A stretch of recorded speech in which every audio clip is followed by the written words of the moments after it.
Yes, sir, we promised you a great main event tonight. Andre, the China Hulkamania is running wild. My God, what a run! It's not the world is watching.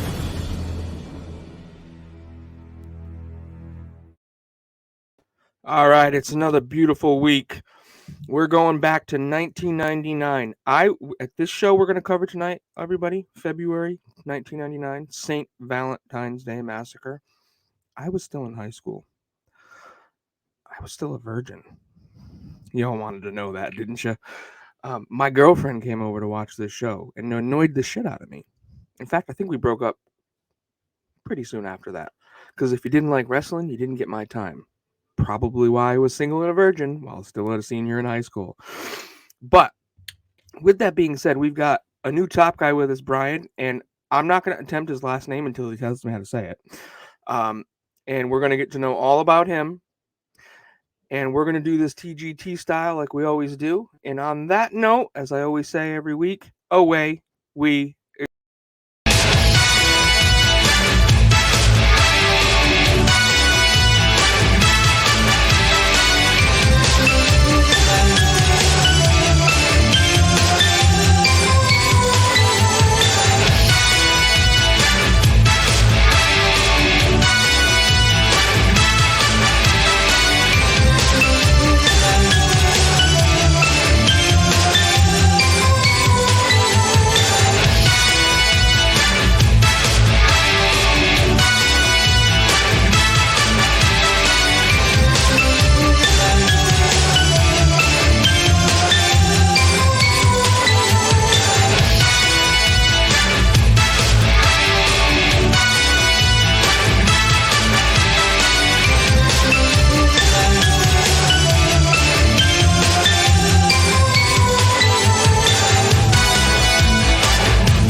Please tell me that name right, Brian. Hi.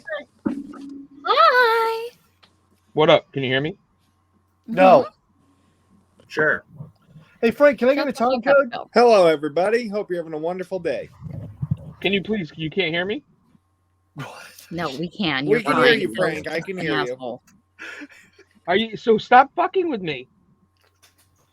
Why are you fucking with me like that? Because he's Phil. That's what I do. Bryant, did I spell your name right? Yes, you did. All right. I can't because I must have looked at it like 15 times. How do you say your last name? Haremza. Haremza. Haremza. Okay. Hey, Frank got a great Haremza in the back alley last night. Oh my God. All right, shut up. All right, everybody, I'm excited to be here. We're marathon recording today, which is great. But we've got a fairly new top guy, new to all of us that we've kind of seen around, and we're gonna give him the top guy theater treatment and get to know him tonight. And we are going to be watching the 1999 In Your House St. Valentine's Day Massacre. And according to my notes, beautifully written by Henry, this is the last event known as In Your House until NXT returned it a couple of years ago. So let's go around the room real quick, and then we will hit the play button on our cocks. Apparently, bald Jeff Jarrett is here. Phil, how are you doing? Oh, my goodness. I don't even know where to start. Let's start with Fruity Pebble pancakes. Oh, I was Jesus. down on some goddamn Fruity Pebble pancakes right before we hit record. No joke. Pancakes, Fruity Pebbles inside, icing, Fruity Pebbles syrup on top, My God. Fruity Pebbles poured on top. I'm all about diabetes tonight. I do want to touch over on one other thing before we start. Last week, Dave McClay, we all had Royal Rumble predictions. Every single goddamn one of them was wrong. Nobody guessed a Royal Rumble women's or men's. We all tanked it. But, then again, the Rumble was a shit show. Other than that, this is one of my favorite pay-per-views. Austin McMahon, I'm ready. Let's fucking do this. In a steel fucking cage. Map it himself. How are you, brother? I'm all right, I suppose. How are you? I'm still having a hard time with the fact the Cincinnati Bengals beat the Tennessee Titans in Nashville. a couple weeks ago. I'm still struggling with that. I'm still having nightmares from that. I'm still waking up in wet sweats and wet dreams. I mean, anyway, I'm just joking. Brandi, how are you? Are you good? I'm sorry, Henry. Are you good? You good, Henry? I'm sorry. You're right. Brandi, my dear, how are you? I'm good. We are having a marathon day, and as Frank mentioned in the open, he watched the show with a girlfriend. I invited a guy over to watch wrestling with me for a date, and let me just say it was our last date because he kept sitting there the whole time going, "Oh, that was fake. Oh, that was cool. Oh, that was fake." Weren't you like 11 when this came out? No, I was 9 when the show aired, but I'm talking about I brought someone over. I think I was 24 at the time. So it wasn't the show. I'm just correlating a similar story. Gotcha. Because he was annoying. Our money man himself, Michael. Good evening. I hope everybody can hear me okay. So what I was going to say is I'm doing great. Looking forward to watching the show with all of you, and especially Bryant. Wonderful to have you on the show. Let's see, Frank, you were a senior in high school, and I hadn't even started nursery school yet. I was, and you're going to get flipped off real early today. You're going to get flipped off real early tonight. Okay, I'm just saying. Yep. You're going to get the bird real quick. No, there is no lie there. He's absolutely right. But I'm 19. Oh, I didn't turn 9. I was 18 for this show, and he hasn't started nursery school yet. So fuck off. Brian. My man, how are you, brother? I'm doing great. How are you guys doing? Yeah, we're all ready to watch some wrestling with you. Yeah. And I can see the gears turning in his brain. He's like, okay, maybe I've watched this show on YouTube. Maybe I actually haven't. But now I'm kind of wondering what the fuck I got myself into. He'll be thinking that as we go. So, everyone, let's go to Peacock, the cock, and it's pretty simple, but I'm gonna actually come out of here real quick and see what it says. Yeah, so does it give you what season it is? Does it tell you all that? You just type in St. Valentine's Day Massacre. It is the only one. It is the only one. Yeah, but because it's in your house still, I thought it would be it's not in your house. It's not part of the in your house collection. Yeah, it's not part of the in your house stuff. Yep. It is just search WWE St. Valentine's Day Massacre. All right. It is the only result you will get. All right. Yep. WWE 1999. Let me click watch now and then pause the damn thing. I very much would like to track this open. I very much would love you to do that. So, is everybody ready? Yep. Good to go? All right, Bryant, we're going to let you do the 3, 2, 1 play, all right? Oh, fantastic. I feel so special now. You should feel special. All right, everybody ready? Mm-hmm. All right, and 3, 2, 1, play. Track it.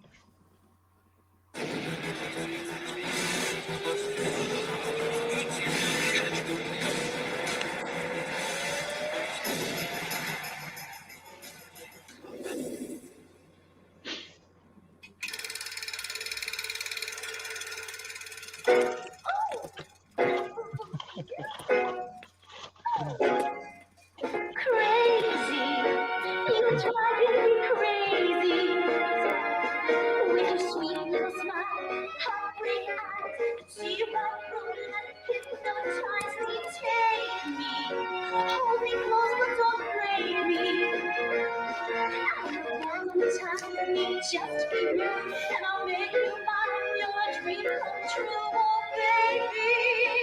You're driving me crazy, crazy. My sweet Valentine. The moon is full, and the demons come out to play. I'll hide beneath my covered way and chase my fears away.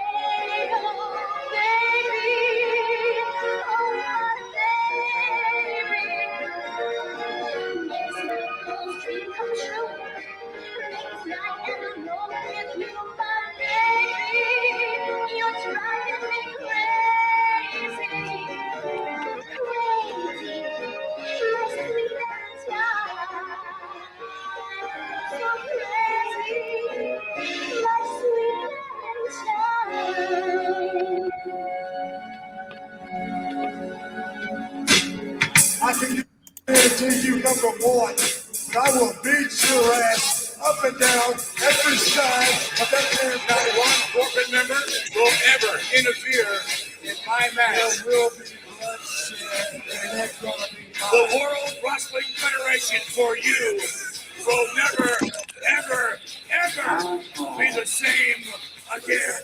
And now, Wrestling Union presents WWF St. Valentine. Peak.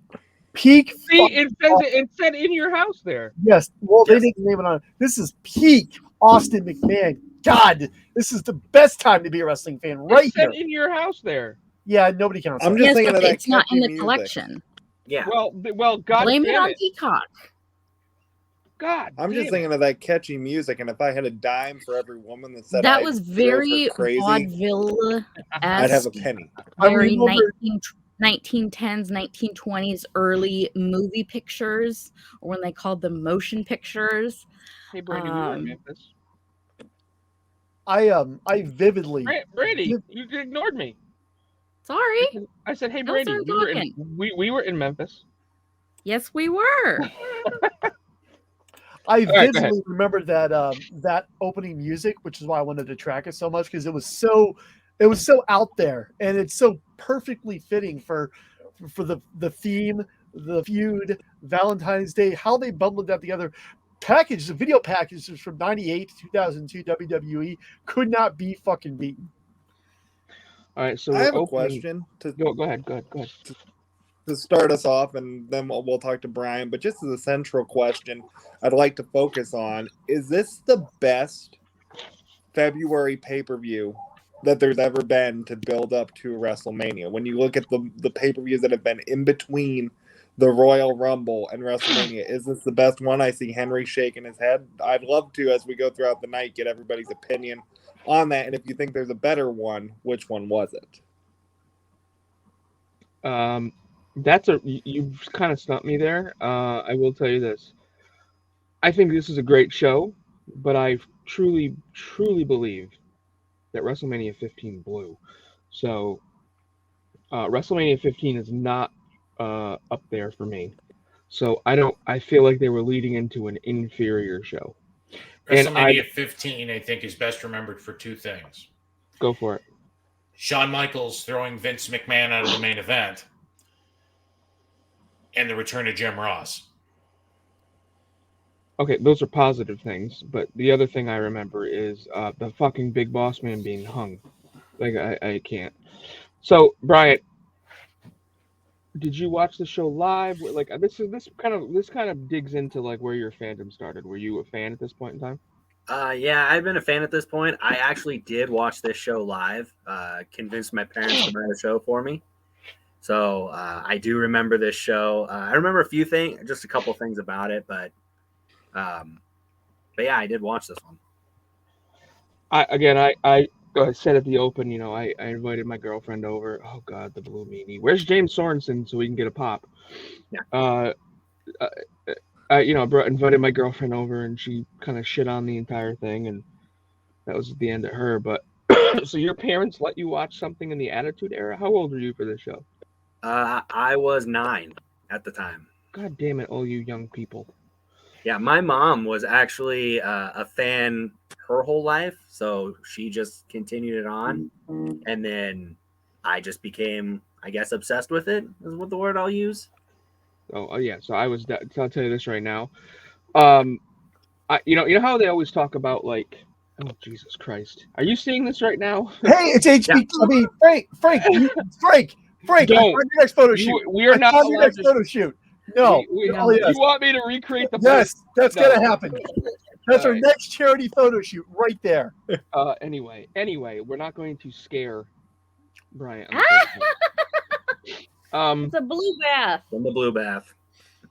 That was all. Yeah, that was pretty cool. So now, does your mom still watch? Yeah, she still does.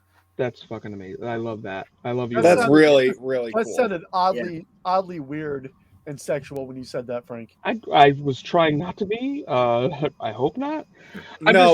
It sounded good, Frank. It was a good question. Did you ever have a moment, Brian, where you lapsed in your fandom, or you followed all the way through? I've followed it all the way through. I've I've not gone away from it yet. I've just expanded more because I used to just be the tunnel vision of WWF or WWE, Yeah, of course. WCW. We all did. Yeah. So that was me. I mean, I've told the story a million times, but I started in '88 with WWF, and I didn't know anything about WCW until this guy Hulk Hogan that I loved in WWE went over there, and then he turned bad. So they, and that's when I started to expand, and I'm like, oh, there's other promotions out there. To the point now where I've known what's going on for I had a hard time watching WWE during the pandemic with no fans. I had a very hard time, to the point where I would watch Monday Night Raw every Monday night. Usually I'd let it record for the first hour and a half so I could fast forward through some of the crap. But I got to the point where I think this past Monday with Ronda Rousey and Brock Lesnar was the first time I went back to that formula where I would waited the first hour and a half. But I have not missed an AEW show since it started. Okay, AEW has definitely got me hooked. Go ahead, Michael. So do you want a hot take? And this is something that'll probably shock everybody, but oh boy, you could make the argument to me. Pandemic's the most interesting thing that's happened to WWE in the last 2 years. That is a very hot take. Besides Rey Mysterio almost losing his eye, but there's a reason. What's hilarious, real quick, is that they do that, and then just a few weeks ago wrote this huge ass letter condemning the match between Bunny and Anna Jay, the bloody match that they had, talking about how that's not the way they want to go. But it's like, bitch, a year ago you were ripping people's eyes out. Yeah, and having Seth Rollins throw up on pay-per-view. I will say I never missed a WWE pay-per-view during the pandemic. I always watched the pay-per-view. So, I mean, the only reason I say that is, do you get Roman Reigns with no pandemic? Do you get heel Roman Reigns, because they had him full babyface to go against Goldberg at Mania, and I don't think we get this tribal chief character if there's no pandemic, or we don't get it in this strong of an iteration. I don't know. Okay, I'll give you that. I want to hear Brian's take on it. Hey, what's really cool though, not actually cool, but we're getting Roman Reigns versus Goldberg like in 3 weeks. I saw that. Some of us don't acknowledge the existence of those Saudi Arabia shows, so that match will never happen. Okay, Brian, what's your take on the heel Roman Reigns thing? I think it's the best thing he's been doing. Yep. I think this is probably going to rejuvenate his career a little bit more. And I kind of agree. I don't think without this pandemic, I don't know if we get it, because I think Vince was just so steadfast in him being this new John Cena baby face, everybody's got to love him, that I don't know if Vince would have ever given into it. Okay. Well, and here's the other thing, Brian, that I'd be interested to know, because did you watch during the pandemic? Yeah. What did you think about the cinematic matches? I know we're kind of stepping away from St. Valentine's Day Massacre, but it's okay. What did you think of the cinematic matches and the innovation of to me, Boneyard match was very innovative. Firefly Funhouse, that a lot of people hate, I thought it was innovative. And I even thought the Money in the Bank was good. I thought the first 3 were good, and I thought AEW's Stadium Stampede was really good. But I'd be curious to know your thoughts. I could see that being a good progression. The Boneyard match, I love that match. I thought that was the best thing about that WrestleMania. That's the pinnacle of cinematic matches. They'll never top that. Oh, I agree. Before we keep moving here, guys, we're going to jump ahead into the show. And we're going to move to time code of 38:45. So everyone push forward to 38 minutes, 45 seconds. Get that going real quick. 38:45. Where is it at? There we go. I'm ready to go. All right. Give me a second. I'm old. It takes me a while. God, Ivory's hot. Hold on a sec. And as we saw in the Royal Rumble, she's still hot. Yeah, I know. See, there's something about Right to Censor Ivory, that outfit. I really like the Right to Censor gimmick, and I like the fact that they brought it back for the Rumble. I thought that was a nice little wink and a nod. I really liked it. So we're going to move forward, guys. She was able to control her breathing and maintain that talking through the movement and the spot and going over the top rope and landing. That's skill. So real quick, we're gonna go over to World Tag Team Championships. It's Owen Hart and Jeff Jarrett defending against D'Lo Brown, Mark Henry. So is everyone ready to go? Time code up. Mm-hmm. Good, Bryant, you good? All right. Yep, I'm good. All right, in 3, 2, 1, and play. Can I And get a time check? shut up. All right. Again, this is a hot take of mine. I hated the Boneyard match, and I hated John Cena match. I hate cinematic matches in general. Can't stand them. That's when I feel like, yeah, we all know that wrestling's a work, but when you do a cinematic match, you're pretty much telling everyone it's a work. You know, they don't come right out and get in the middle of the ring and go, "Hey guys, we're gonna do a work." But when you're doing a cinematic match, you're just telling everybody it's a work. I just want to point out that those were not the first cinematic matches. The cinematic matches have been around for several years before that. I believe the first was with the Hardys, Matt Hardy and Impact Wrestling. Oh yeah, I hate the Ultimate Deletion. Oh yeah, and then remember they did the thing with the Wyatts and the New Day too at the compound. Yep. Oh, it wasn't the first. Let me throw this in here. So I can understand in almost every instance someone going cinematic matches. No, I just want to watch live wrestling. But when you look at The Undertaker and you look at 99% of his matches, theatrics. Undertaker's all about theatrics more than just about anybody except for maybe Goldust, who we just saw. I mean, his presence is as much in the match as his moves or his finisher or interest music. Undertaker day one was a theatrical wrestler. If you watch the Boneyard match, there's nothing about that match that says this isn't The Undertaker. There's nothing about that match that you saw in that match that you might not have seen in a wrestling ring, maybe not to the nth level of produced degree. But I think more than any other match, that match fit the mold of something appropriate for a cinematic match. Okay. And I would rather have, and this is the only argument I'll say, Frank, and then I want to ask a couple more questions of Bryant. But I think the last thing that I would say is I would rather see a Boneyard match than what the alternative there would have been, which was watching Undertaker and AJ wrestle in an empty performance center. Because to me, I think if you wrestle with the Undertaker in an empty performance center, and this is no disrespect to the Undertaker, he's my favorite character. I think his legacy and the way he's reinvented himself is phenomenal. But I think if you don't have the noise of the crowd and you have an Undertaker AJ Styles match in an empty, essentially a warehouse, I think you expose the age of the Undertaker. I think doing the cinematic match was a way to preserve the Undertaker's aura, and it's the perfect way for him to go out in style. I think the Boneyard was fantastic. But Brian, what was your favorite? I know we're watching St. Valentine's Day Massacre, but was this Attitude Era your favorite era of WWE, or do you have an era that you remember more fondly and really enjoy? Honestly, I kind of enjoyed both the Attitude and Ruthless Aggression. I think that time those are great. Watching the transition, and then seeing just honestly from basically like 02 on, just the new faces and new crop of people come in, and then just trying to watch them navigate and try and change the dynamic of the company was something I enjoyed. Now, Frank was at. Oh, go ahead, Phil. I just want to throw one last thing out there real quick about the Boneyard match, and I'll shut up about it. Absolutely. Undertaker handpicked his final opponent. He picked AJ Styles out of anybody he could have picked. Daniel Bryan was available at that point. He had finally been cleared. I believe that's the mania he wrestled The Miz, maybe, or was it close? Anyway, regardless, it said something about AJ Styles that for his last match, to make him look good, to make it that good, for his last memory in the ring or on a WrestleMania, Taker picked Styles.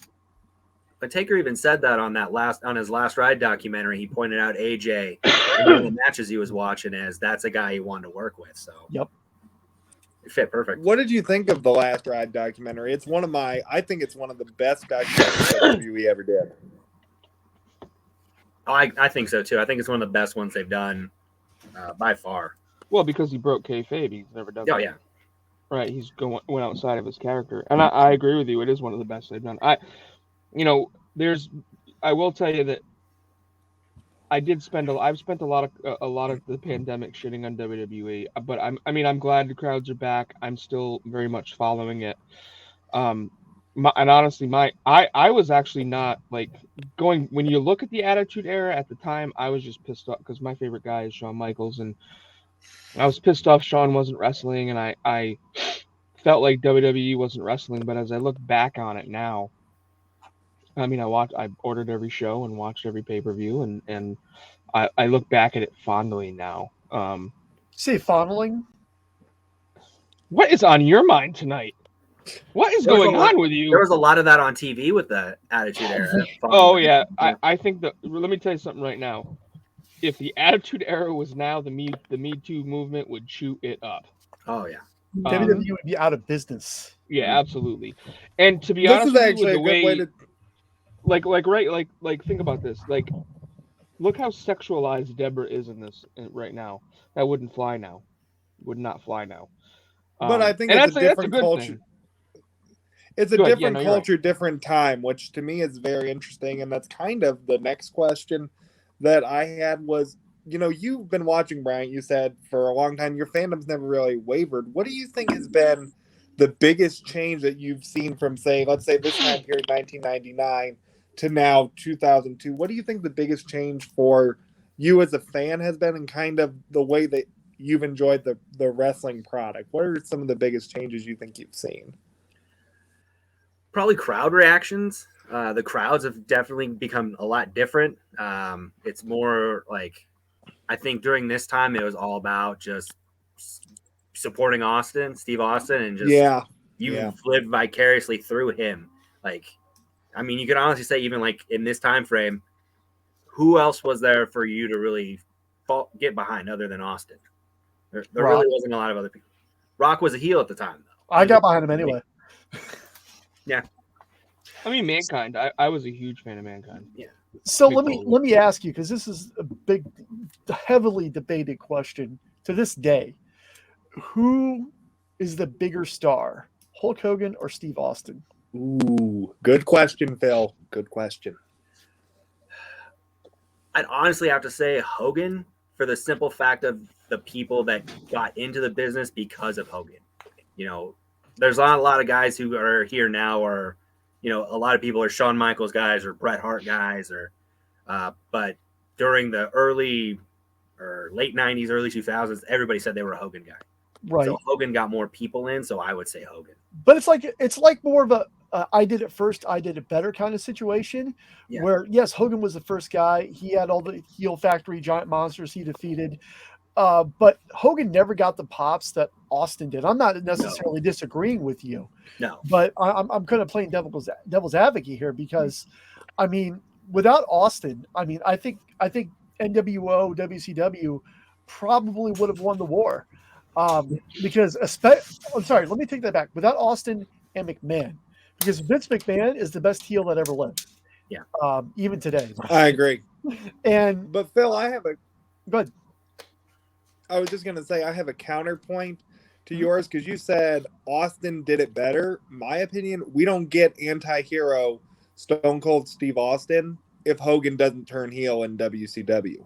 If they don't do the NWO and the Hogan heel turn, which gives them fire, which introduces the Attitude Era before it was the thing in WWF, I don't think we see that version of Stone Cold Steve Austin, and I would be curious to know, was King of the Ring 96, was that before Bash at the Beach, or was that after Bash at the Beach? June 96.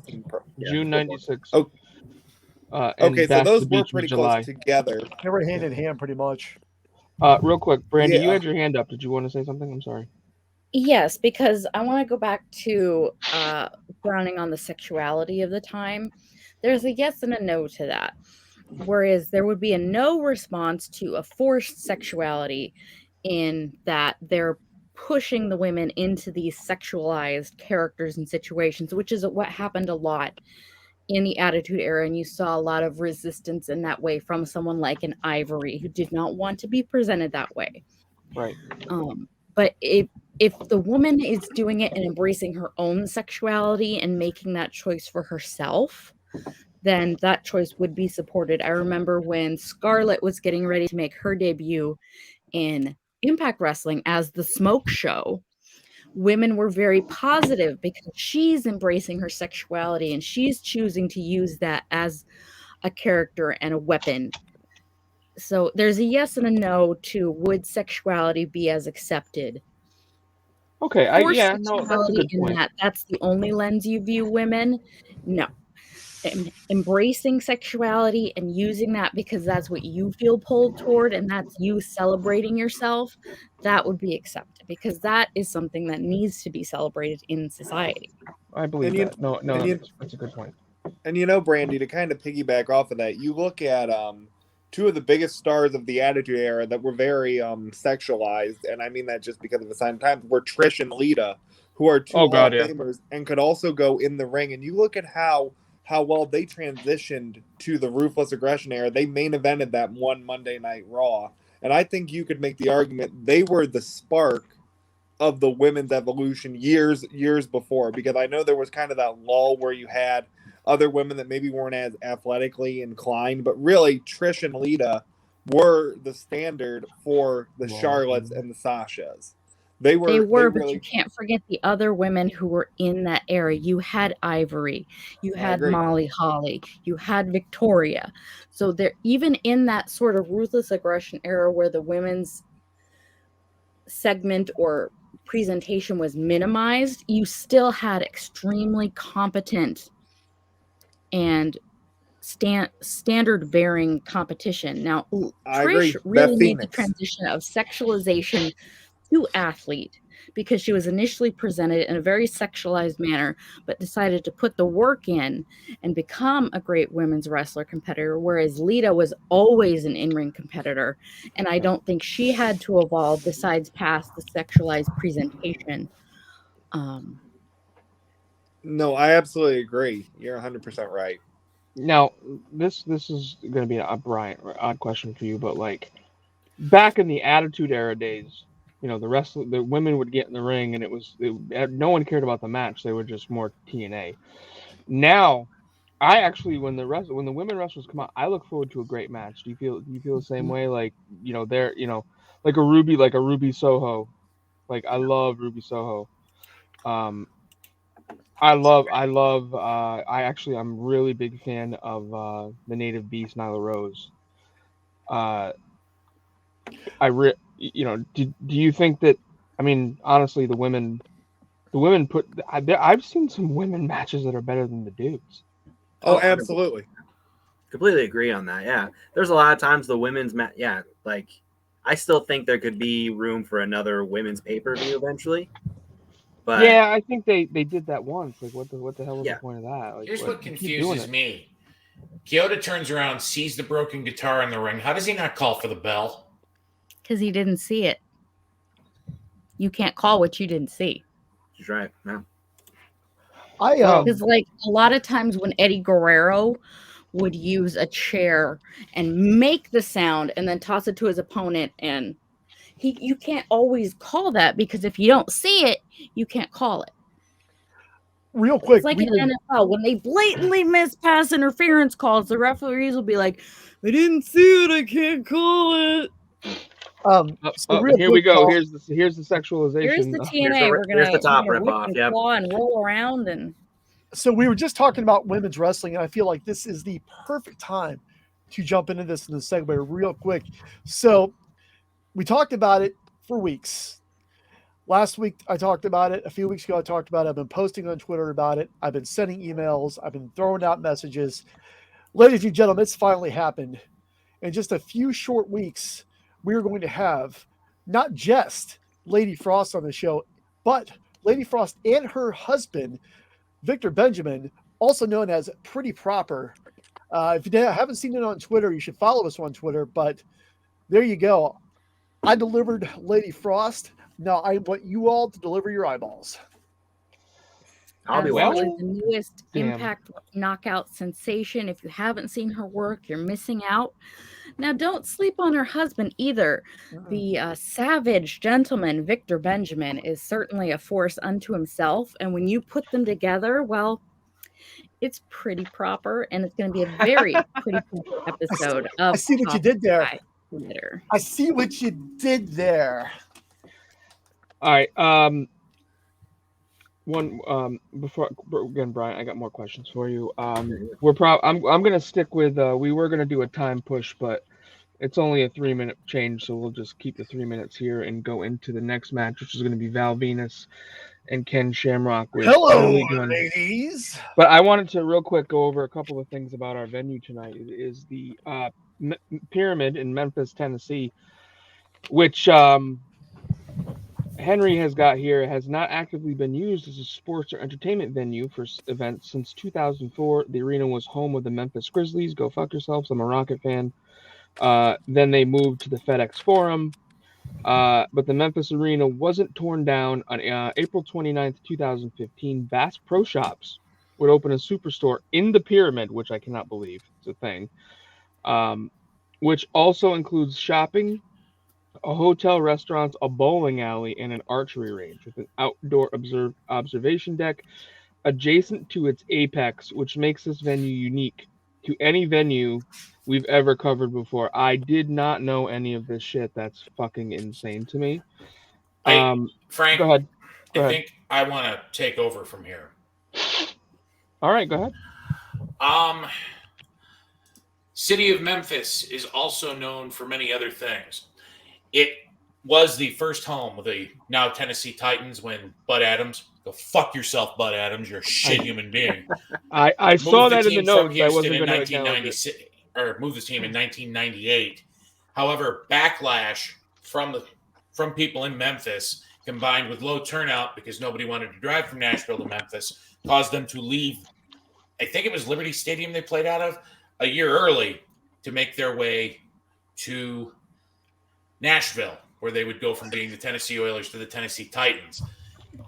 Interestingly enough, Bill, you should probably at this point just tune me out or go to sleep or whatever it is you I'm do. watching this video with Val Venus and Ken Shamrock's wife, sister. It's fucking epic. Talk away. Memphis has tried at least once to lure a franchise in the National Football League.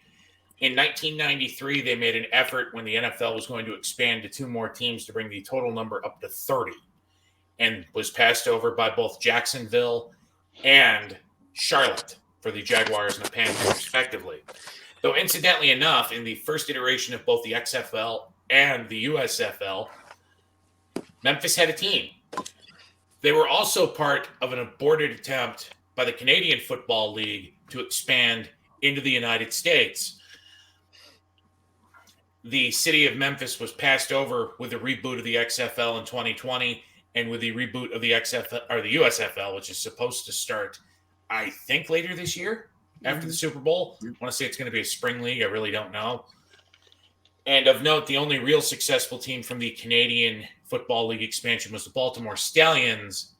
They got chased out of the CFL altogether and out of the city of Baltimore when Art Modell decided to move the Cleveland Browns down to Baltimore. But that's a story for when we cover a show in Baltimore or Cleveland, I think.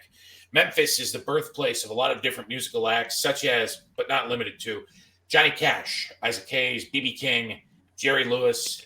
I think Jerry Lewis is somebody else. Aretha Franklin, Roy Orbison, and Elvis Presley. Frank mentioned at the top of the show that this was the first or the final In Your House branded pay-per-view, though it is not technically part of the In Your House collection on Peacock. That would return in June of 2020 when NXT would host a takeover event for the Full Sail University using the old retro set that they used from like 95 to 97 with the F taken out of all that stuff because they have to do that. Anybody care to take a guess what the next pay-per-view after WrestleMania was without looking at the notes? Frank? Backlash. Where was it? Providence, Rhode Island, baby. Because I believe, Frank, were you there? Well, Frank was there at the very first Backlash from the Providence Civic Center, now known as the Dunkin' Donuts Center. I'm going to dive into your territory just a little bit here, Money Mike, but I'm not going to go through the whole thing. WCW in this same month would run Super Brawl. This was the next to last event to be run as a co-branded event of World Championship Wrestling in the New World Order from the Oakland Arena in Oakland, California. Its main event would feature Hollywood Hulk Hogan retaining the WCW World Heavyweight title against the Nature Boy Ric Flair. Which boasted a buy rate of 415,000. This was about 6 weeks after Tony Schiavone single-handedly killed WCW with a finger poke of doom. Or was he the one that had his hands in the idea that we should make David Arquette the champion? I don't remember. Anyway, the wheels haven't completely fallen off here yet, but WCW is about to dive off of a cliff. Their buy rate for the show that they held in February of 99 was 485,000 with an attendance of 15,880. And that is an impromptu map-up. Hello, yes, Dan. Have we, by chance, made it to the beginning of the Intercontinental title match? Because I moved ahead and stopped and didn't want to go back. Yeah, well, we're at the intros right now where we were talking about sexualization, and Ryan Shamrock is certainly doing that. Henry, would you real quick? Yeah, so we are at 59, 26, 27, 28, 29. Let's real quick, I'm sorry, I didn't mean to interrupt you, Frank. I guess you guys weren't paying attention, so I went ahead and tracked a little bit of I'm sorry, Mr. Ass's intro music here.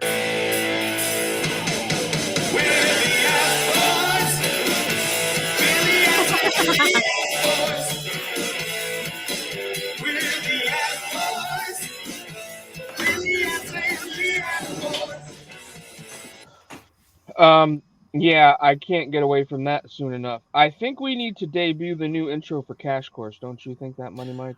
Well, wait just a second before we do that. Brandi wanted wasn't to that bring it? something up. Oh, go ahead, Brandi.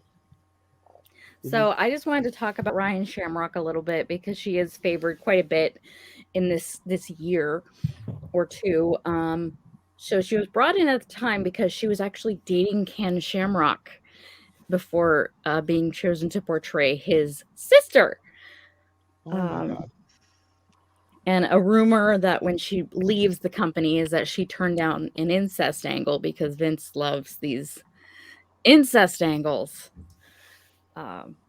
After this thing wraps up, she gets involved with the Pretty Mean Sisters faction with Jacqueline and Terry Runnels before leaving the company in July. She does go on to go work in WCW, where she was the valet of the Maestro as Symphony. Oh. She also appeared a little bit as Alicia in TNA. She also worked for AAA in Mexico in 2007, between 2007 and 2009, where she was the valet of Sean Waltman, or X-Pac, because that's who she was dating at the time. And she also managed her then boyfriend. There is Sean a theme, DeVore. yes. Sensing a theme, yes. She also did a match on the independent circuit in 2013 where she managed Sean Davari, who she was dating at the time. So an interesting couple of year careers. She left the wrestling pretty much entirely in 2001. She came back for those brief spots between 2007 to 2009, and then that one brief appearance in 2013, and she's since left wrestling. I believe she's in real estate now. I do follow her on Instagram. I believe she is in real estate now. That seems to be a thing for retired wrestlers. Yeah, I mean, you know, I love to see that though, really, because you like to see that people can have a career outside of wrestling. I think that's really, really neat to see, and good on them for, you know, pursuing a second career. All right, let's hit. You want to hit Cash Force, Mike? Yeah, actually, before you do, Henry, could you tell because you and I had a little back and forth before, did you tell the Backlash story? Because you kept saying, oh, this is the last In Your House, and I'm like, no, I kind of remember, I thought Backlash was. Could you explain why I thought that and why I was wrong? So if you go to Wikipedia and take a look at the poster for the Backlash event after WrestleMania 15, you will notice, which I didn't catch, but Money Mike did, that the poster actually does make mention of the three-word phrase "in your house." Hang on a second. You keep talking. We're gonna prove this right now. Because it's on the VHS cover too. That's why. But this wasn't officially branded as an in your house event. They dropped that label sometime, I guess, after WrestleMania 15. Yeah, no, they decided to do away with that, but I was interested. That was just a little back and forth discussion. Which would mark Backlash as the first non-in-your-house pay-per-view and the first of the non-Big Five, WrestleMania, Royal Rumble, Survivor Series, SummerSlam, and King of the Ring, to be held by WWE. And wait, Frank, are those ticket stubs? Yes, sir. I've never seen that collection before. World Wrestling Federation presents In Your House, presented by Castrol GTX. That is cool. That's cool. So awesome. Especially because now they don't do because of COVID. Very few places still do a physical ticket. Mm-hmm. So here's another one that's kind of. Here's another event I went to in '99. Was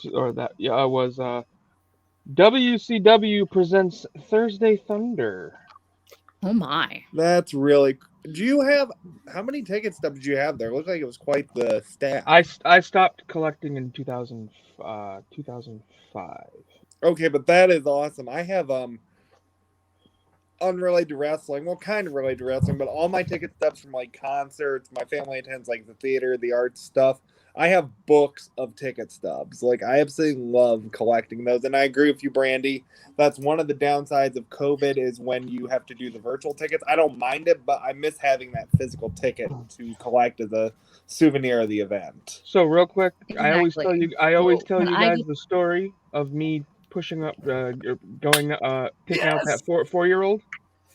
There's the ticket stub from the event. World Wrestling Federation presents the Holiday Hell Tour, December 28th, 1996. Frank, is it true you had to use that as evidence in court? Shut up, Phil. Are we eventually going to invite this person on for a rebuttal? And then real quick, I have to show this off to you guys. My very first hockey game. From the Hartford Civic Center, the Hartford Whalers and the Boston Bruins. 1993. So that's so cool. God, that ticket stub's older than I am. Yes. So I've recently gotten into hockey, and so I've got my Timo Meier Timo Time jersey sticker on my phone here. And it actually says TikTok motherfucker. So I'm ready to hear this cash course we got brewing up. Hold on, I wanted to find one more, and then we can go into cash course. Hold on. Don't worry, tickets are a part of cash course. We discussed buy rates, attendance figures. This ties in nicely. Let's see, we really need a button that makes a rim shot noise. So while he's looking, I always talk about this. This is the ticket stub to World Wrestling Federation presents No Way Out, the Hartford Civic Center, which was the event where Mick Foley went through the Hell in the Cell gate and went through the ring against Mick Foley. But again, let's get into cash course. I'm sorry. See, we get off on a tangent. So. New intro for Cash Course. Money, money, money, money, money, money.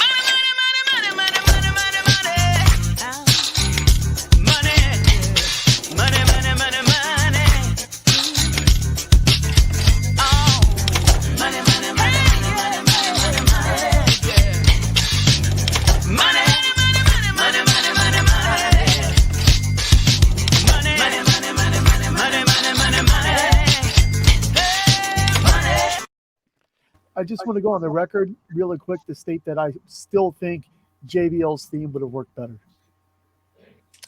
Hit it, Michael. When I look at those ticket stubs you're showing us, Frank, which I really did enjoy looking at, I think of revenue, and I think of ticket sales, and I think it's time that we look at the dollars and try to make some sense out of the number figures associated with these pay-per-views. So let's take a quick look start by looking at St. Valentine's Day Massacre. According to the Wrestling Observer, the event sold out weeks in advance, which is fantastic for this time period. The total attendance was 19,028. Of those, about 17,977 to be exact, were paid. That's a paid attendance of 94%. Now, merchandise at the event was 143,215. Now, I want to introduce a new metric for us when we look at merchandise. And I want to talk about, and it has a little bit of a unique name, but it's called the per head. And that's when you look at how much money on average each person spent at the venue. And the way I calculated that number was I took the paid attendance figure and divided that by the dollars that were spent. And we got approximately, each person would have spent about $8 or $7.96 per person. Buy rate for this pay-per-view was $450,000. Now, what are we comparing this to? Because as we know, it's a one-of-a-kind event. There were no other St. Valentine's Day massacres. Michael, We will be comparing this pay-per-view. I'm sorry, you meant 450,000 buys, right? Oh, yes, there were 450,000 buys. Buys, gotcha. Okay. Did I say something? You said dollars. You said $450,000.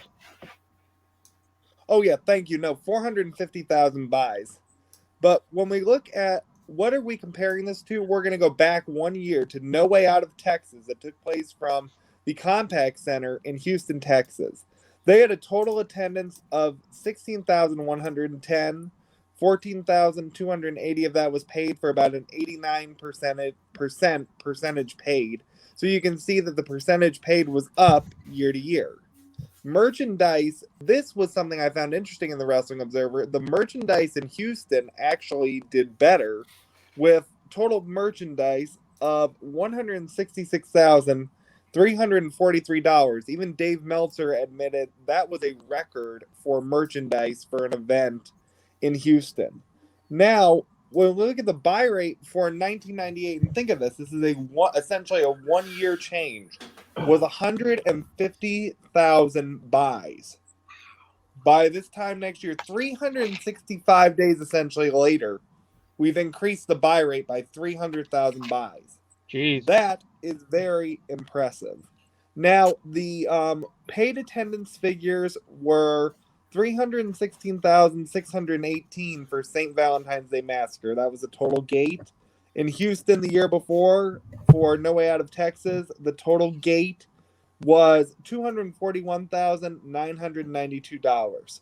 So let's look at this from an analytical perspective. And we have paid attendance increased by essentially 3,697 fans. Now, I always kind of don't like using that figure. I include it because I think it's interesting, but whenever you talk about attendance, I feel like you have to qualify what's the capacity of the arena, because sometimes that can dictate what drives that number. But it was a 26% increase. Overall, the gate increased by almost $100,000 or 41%. Merchandise, like I said, decreased, but only by about 23,000, 13%. And the buy rate, I don't even do percentages for, because it more than doubled. Again, we're looking at an increase of 300,000 buys. Now, one final thing I want to mention. This was the last WWF pay-per-view to take place at the Pyramid. However, I always like to look at, when was the next time a pay-per-view took place in Memphis? And based on my research, I could find that it was Unforgiven 2007, which took place at the FedEx Forum. And the buy rate for that was 210,000 buys. So that's a decrease of 240,000 buys. And that would have been within an 8-year period, because this took place in 1999 and Unforgiven took place in 2007. So within those 8 years, the buy rate declined 53%. Now, there's a lot of factors that contribute to that, but again, it's just something interesting. And those have been your dollars and cents, and that's a cash course. Dude, that was amazing. And we're going to start grilling Bryant a little bit more, but you got me all hyped up in this ticket thing, so I wanted to show you something, and then I'll get to you. Please, I'm enjoying show and tell on the tickets. So, Rock Goldberg, remember that? Not really.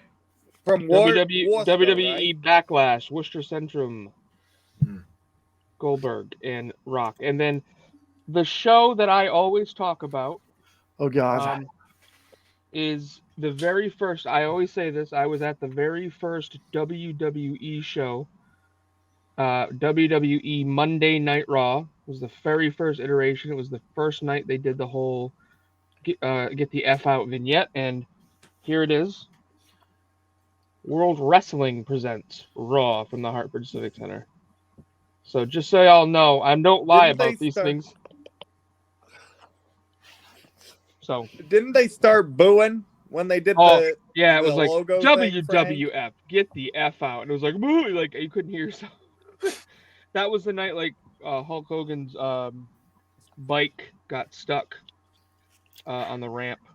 Hey, I just noticed Henry's got his hand up. Yes, go to Henry. I did want to add something to yours, Money Mike, because I found it in the course of my research. The previous month's pay-per-view from January 1999, the WWF Royal Rumble, which in its main event would feature Vince McMahon win his first and only Royal Rumble to earn a shot at WrestleMania 15. Where did I put it? Really should organize these a little better, especially if I'm going to read from them later. That buy rate the buy rate for this show actually went down about 200,000 buys in the Royal Rumble. 650,000 homes saw the Royal Rumble in 1999. Why do I mention that here? Because the last two matches of our card are rematches from the Royal Rumble. Well, I take that back. One of them is. I don't know if the other one is. Well, they kind of are because Austin and McMahon were in the Rumble, so you could argue that is a rematch, or it stems directly from it. So, Brian, we were talking about, I want to focus on a couple things, and Frank, if you have other questions, feel free to jump in, but if you don't mind, I have a couple that stem from our... So, the two that I want to focus on is talking about Frank's thing, when he was at the event where they turned the WWF into the WWE. What were your thoughts on that as a fan, and what do you think? Do you think that really did change the perception of the product in the eyes of the public? So that's question number one, and we can start with that. I thought it made the World Wildlife Fund really the bad guy to me as a kid. It did. You're damn right. Because like that's all I knew growing up, and then you still did it for like the first 6 months later, still called it WWF. But I think it did a little bit because I think everybody knew it was entertainment, but then putting it in the name just made it that much more, telling people that, you know, I think they kind of didn't consider it a sport, but then calling it entertainment just changed a lot of people's perception of it. I agree. I think after they lost the lawsuit, I think the World Wildlife Foundation had to give, I think they had to give WWE 6 months to rebrand and go through that whole process. Yeah, it cost WWE millions of dollars to rebrand. And I just want to say, too, the WWE never lost the lawsuit. Do we have a new Intercontinental Champion? Yeah. Yeah, we do. We have a new Intercontinental Champion, and the referee's about to take a beat down from Ken Shamrock. Yes, WWF never lost that lawsuit in the United States. They lost it in London. Yeah.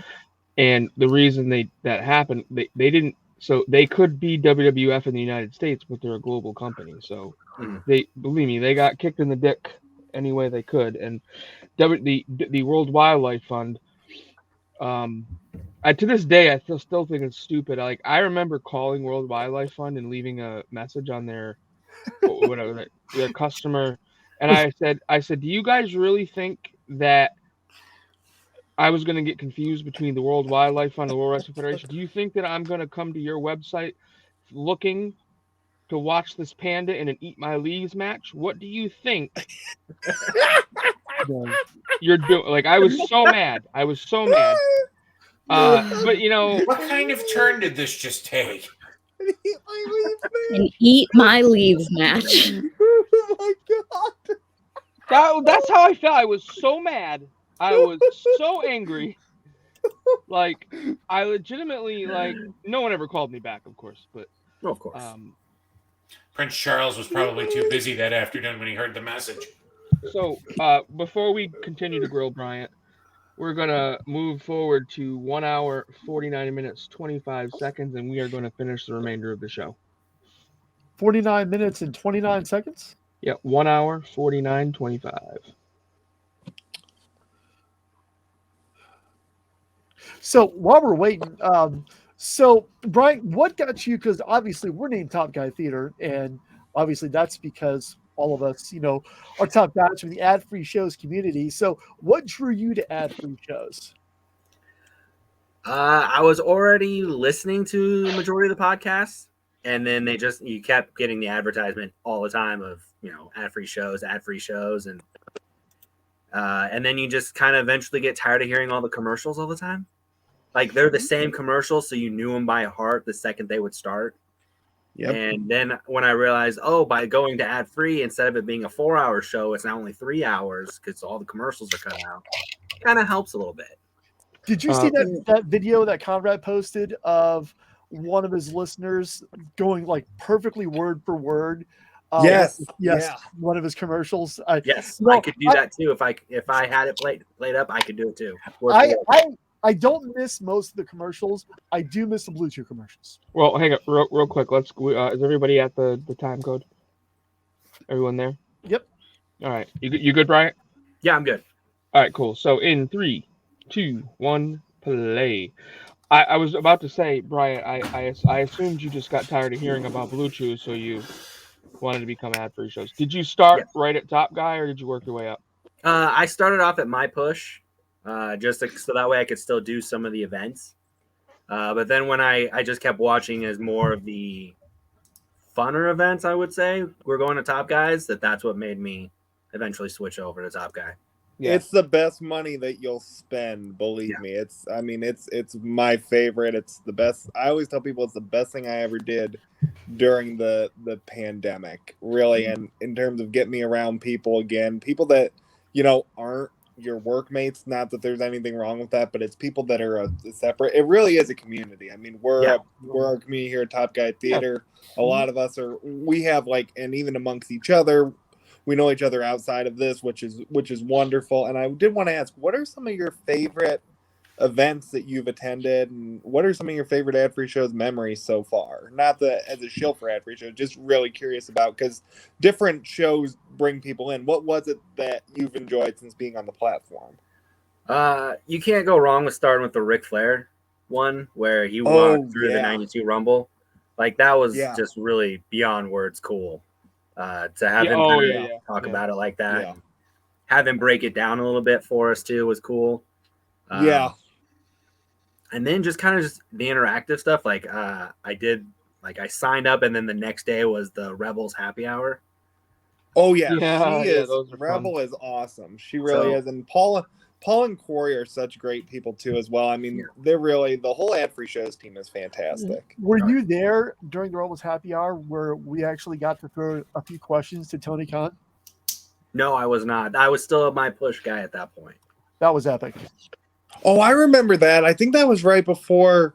That was a few weeks before Christmas, but I remember Adam O'Neill asked him a question. It was Tony Khan's, really cool. It was Tony Khan's birthday. Okay, that's what it was. I couldn't remember. Tony Khan, happy birthday. Guys, real quick, I just want you all to know, and everyone out there in Top Guy Theater land, everyone knows I collect the wrestling belts, and I officially ordered this belt McFoley has right now. Oh, yes, that's my favorite. That is cool. So the Big Eagle. I have a Big Eagle already, but it's block logo. So you're getting a scratch. I'm getting a scratch logo. Yeah. Nice. So is it the blue belt scratch or block logo? No, it's on a black. It's on That's black. a shame. Because if it were blue, I'd send you money for it, so that way I'd have a matching set. So of course, this belt was never on a blue strap. But... Henry, I may just send it to you anyway. How about that? Even though it's not on blue strap. But... You can always get it re-leathered. You can always you can find a maker in the belt group that they're in. There's several people who do re-leathering. So you'd be able to contact them and see how much it would cost to have them put your plates on a blue leather strap. That's good to know. Before we keep going, honestly, this is one of my more favorite feuds that WWE ever does with Mankind. Yes, I agree. On the night that WCW finally goes off the rails badly enough that it cannot recover, January 4th, 1999, that man, Mick Foley, Mankind, is given the opportunity for the very first time in his storied career to be a top champion when he wins the WWE title. The title would be lost a couple of weeks later at the Royal Rumble in an I Quit match to The Rock. Foley would then get it back in a special halftime heat. Which Super Bowl was that? I don't. The only thing I remember about halftime heat, I remember two things. One, I remember when they were fighting in catering, and Rock goes eats a bite of chips and salsa, and he goes, mild. The Rock likes it hot. And then, of course, I remember the forklift part. Continue. It's too bad that's such a short episode because that'd be fun to cover. Maybe But we'll do that Foley for wins it. Foley wins it back at excuse me, at halftime heat, and then we get led into this match here at St. Valentine's Day Massacre. Now, I believe, correct me if I'm wrong, at some point going into the future before we get to WrestleMania 15. Go ahead, Brandi. So the Super Bowl for 1999 was Super Bowl 33, which featured the returning champions, John Elway and the Denver Broncos, taking on the Atlanta Falcons. This was at the Player Pro Stadium in Miami, Florida, which is a suburb of Miami Gardens, which has since become a separate city. The Broncos would go on to win that 34-19. This would also be the final game of John Elway's storied career, in which you get that iconic soundbite where they lift the trophy, and I don't know who it is who says it, but he says, "This one's for John." This is the owner. It's also worth noting that John Elway, I think he was the next to last quarterback from the class of 1983 to retire. I want to say Marino would retire the next season. Elway is the only quarterback drafted in that class to win a Super Bowl, and he did it twice. And that Super Bowl was also parodied first on The Simpsons and then on the debut episode of Family Guy. Yep. The Rock, just want to note here, The Rock is again wearing that athletic top because he had the surgery on his pecs, on his boobies. He was self-conscious because the swelling hadn't gone down yet, so he looked like he had a rack. I was for like 10 minutes. I've been trying to get that question in. I was going to ask if anyone remembers why he's wearing the tracksuit. Damn it, Brandi! I don't care what it is. He's ruining a perfectly good game of football. Well, I'm gonna take Okay, That'll be the real closest quick. I ever come to being John Madden. Real quick. I didn't real like- quick. Go ahead, Michael. You're good. Go ahead. No, I Michael, was just gonna say I did not like hot potatoing the belt so much. It seemed like I didn't like going between Mankind, Rock, back to Mankind. I thought it devalued each of their title reigns. I'd like to get your guys' thoughts on that. I get from a storytelling device why you had to do it, but it just seems like Mankind could have kept the title the whole time. Because here's the thing. With the I Quit match at the Rumble where The Rock wins it back, why couldn't you have do the same finish, but have him come out and reverse it that night and Mankind never loses it? I would like to go first on this one. And this will probably be the most heat-getting thing I've ever said. If TJ Stevens were here, he would probably reach through the screen and throttle me. I don't believe. Probably want to do that anyway, but I don't believe Mankind should have ever won the championship. You shut your dirty warm mouth. Yeah, Hold I was on. gonna say. Oh, now hold on. There. Oh, Henry, that was fucking beautiful. That was the best. Henry, I will tell you, I had to deal with that with Rocco on my Chat Pack Live for months. Don't ever do that to me again. First of all, Henry didn't do it, dumbass. Yeah, I did. No, Henry. Oh, you did? I did. That's cool. Henry has access because he's our I apologize, Phil. I won't do that again, but I couldn't sum up in words how wrong I felt that was, so I felt that was the only appropriate remedy, but I won't do that again, at least not to you. I appreciate that. So let me expand on this because I'm like, oh, I'm going to drop this bomb and they're going to want to murder me. So it's fun. Mm-hmm. I'm not saying that Mankind is not a world championship caliber wrestler. I'm not saying that he didn't have a storied career. What the heck are these seats? I'm saying that look at Mankind's world title reigns. How long were they? They're blips. No one fucking remembers them except for, he lost to The Rock. He got it back from The Rock. He lost to The Rock again. Oh, I mean, he didn't really hold on to the world title long enough for it to be anything but a transitional champion to lead into Rock Austin in 15. Personally, I believe Rock should have never lost the title done his little heel shtick all the way to Mania, and chased. Yes, I do feel like Mankind and Rock should have had that program the whole way through. I know this takes away that iconic pop where Austin walks in, glass shatters, biggest pop of all time, beats down everyone, Mankind wins. I know what I'm taking away. I know what kind of history I'm removing from all this. So I can understand why it's a shitty take for a lot of people. But I think in the overall arc of the Rock Stone Cold storyline, Rock never losing the title would have meant that much more for Austin to beat it. Because how long was Rock champion before Austin beat him? Like 6 weeks, 5 weeks? That's not a very, like, it's not like, oh man, he beat this guy that's been champion for 6 months. No, he beat this guy that's been champion for 6 weeks.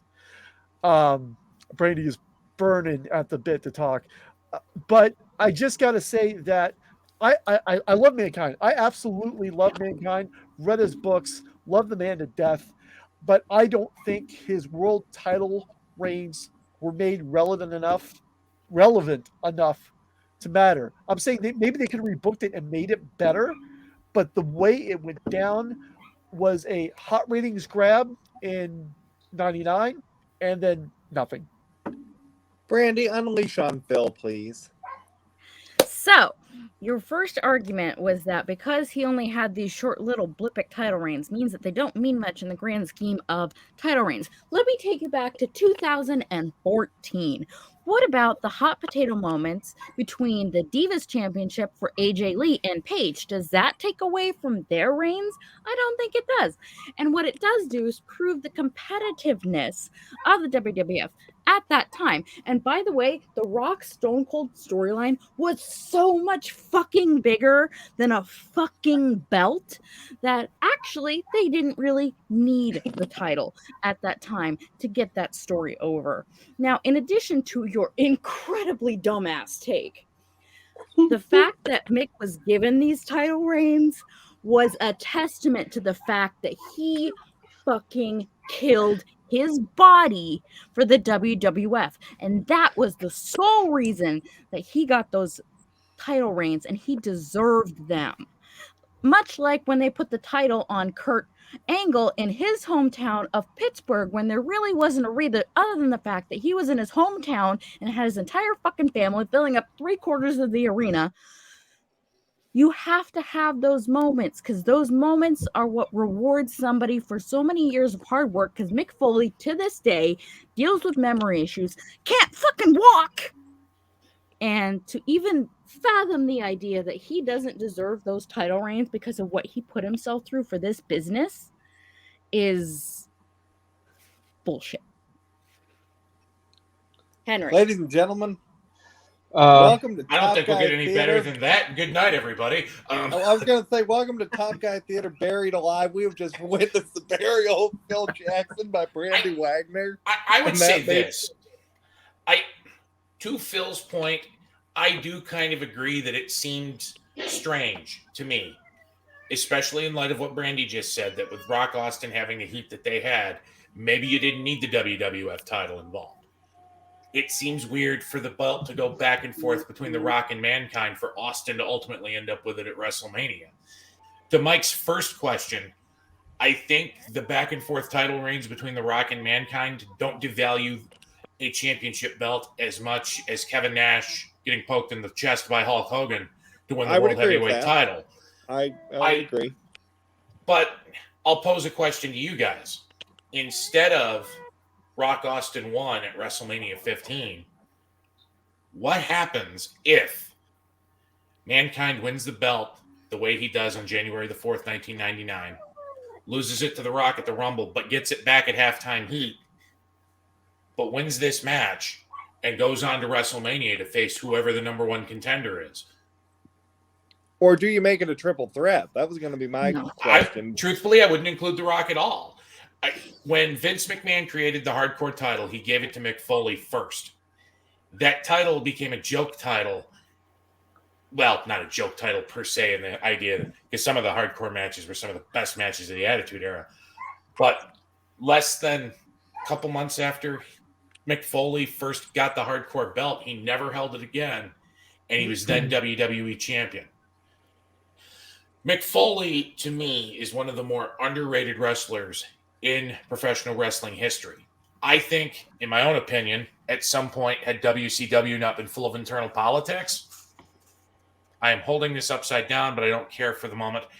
I think Cactus Jack would have made one hell of a world heavyweight champion, even in a transitional phase.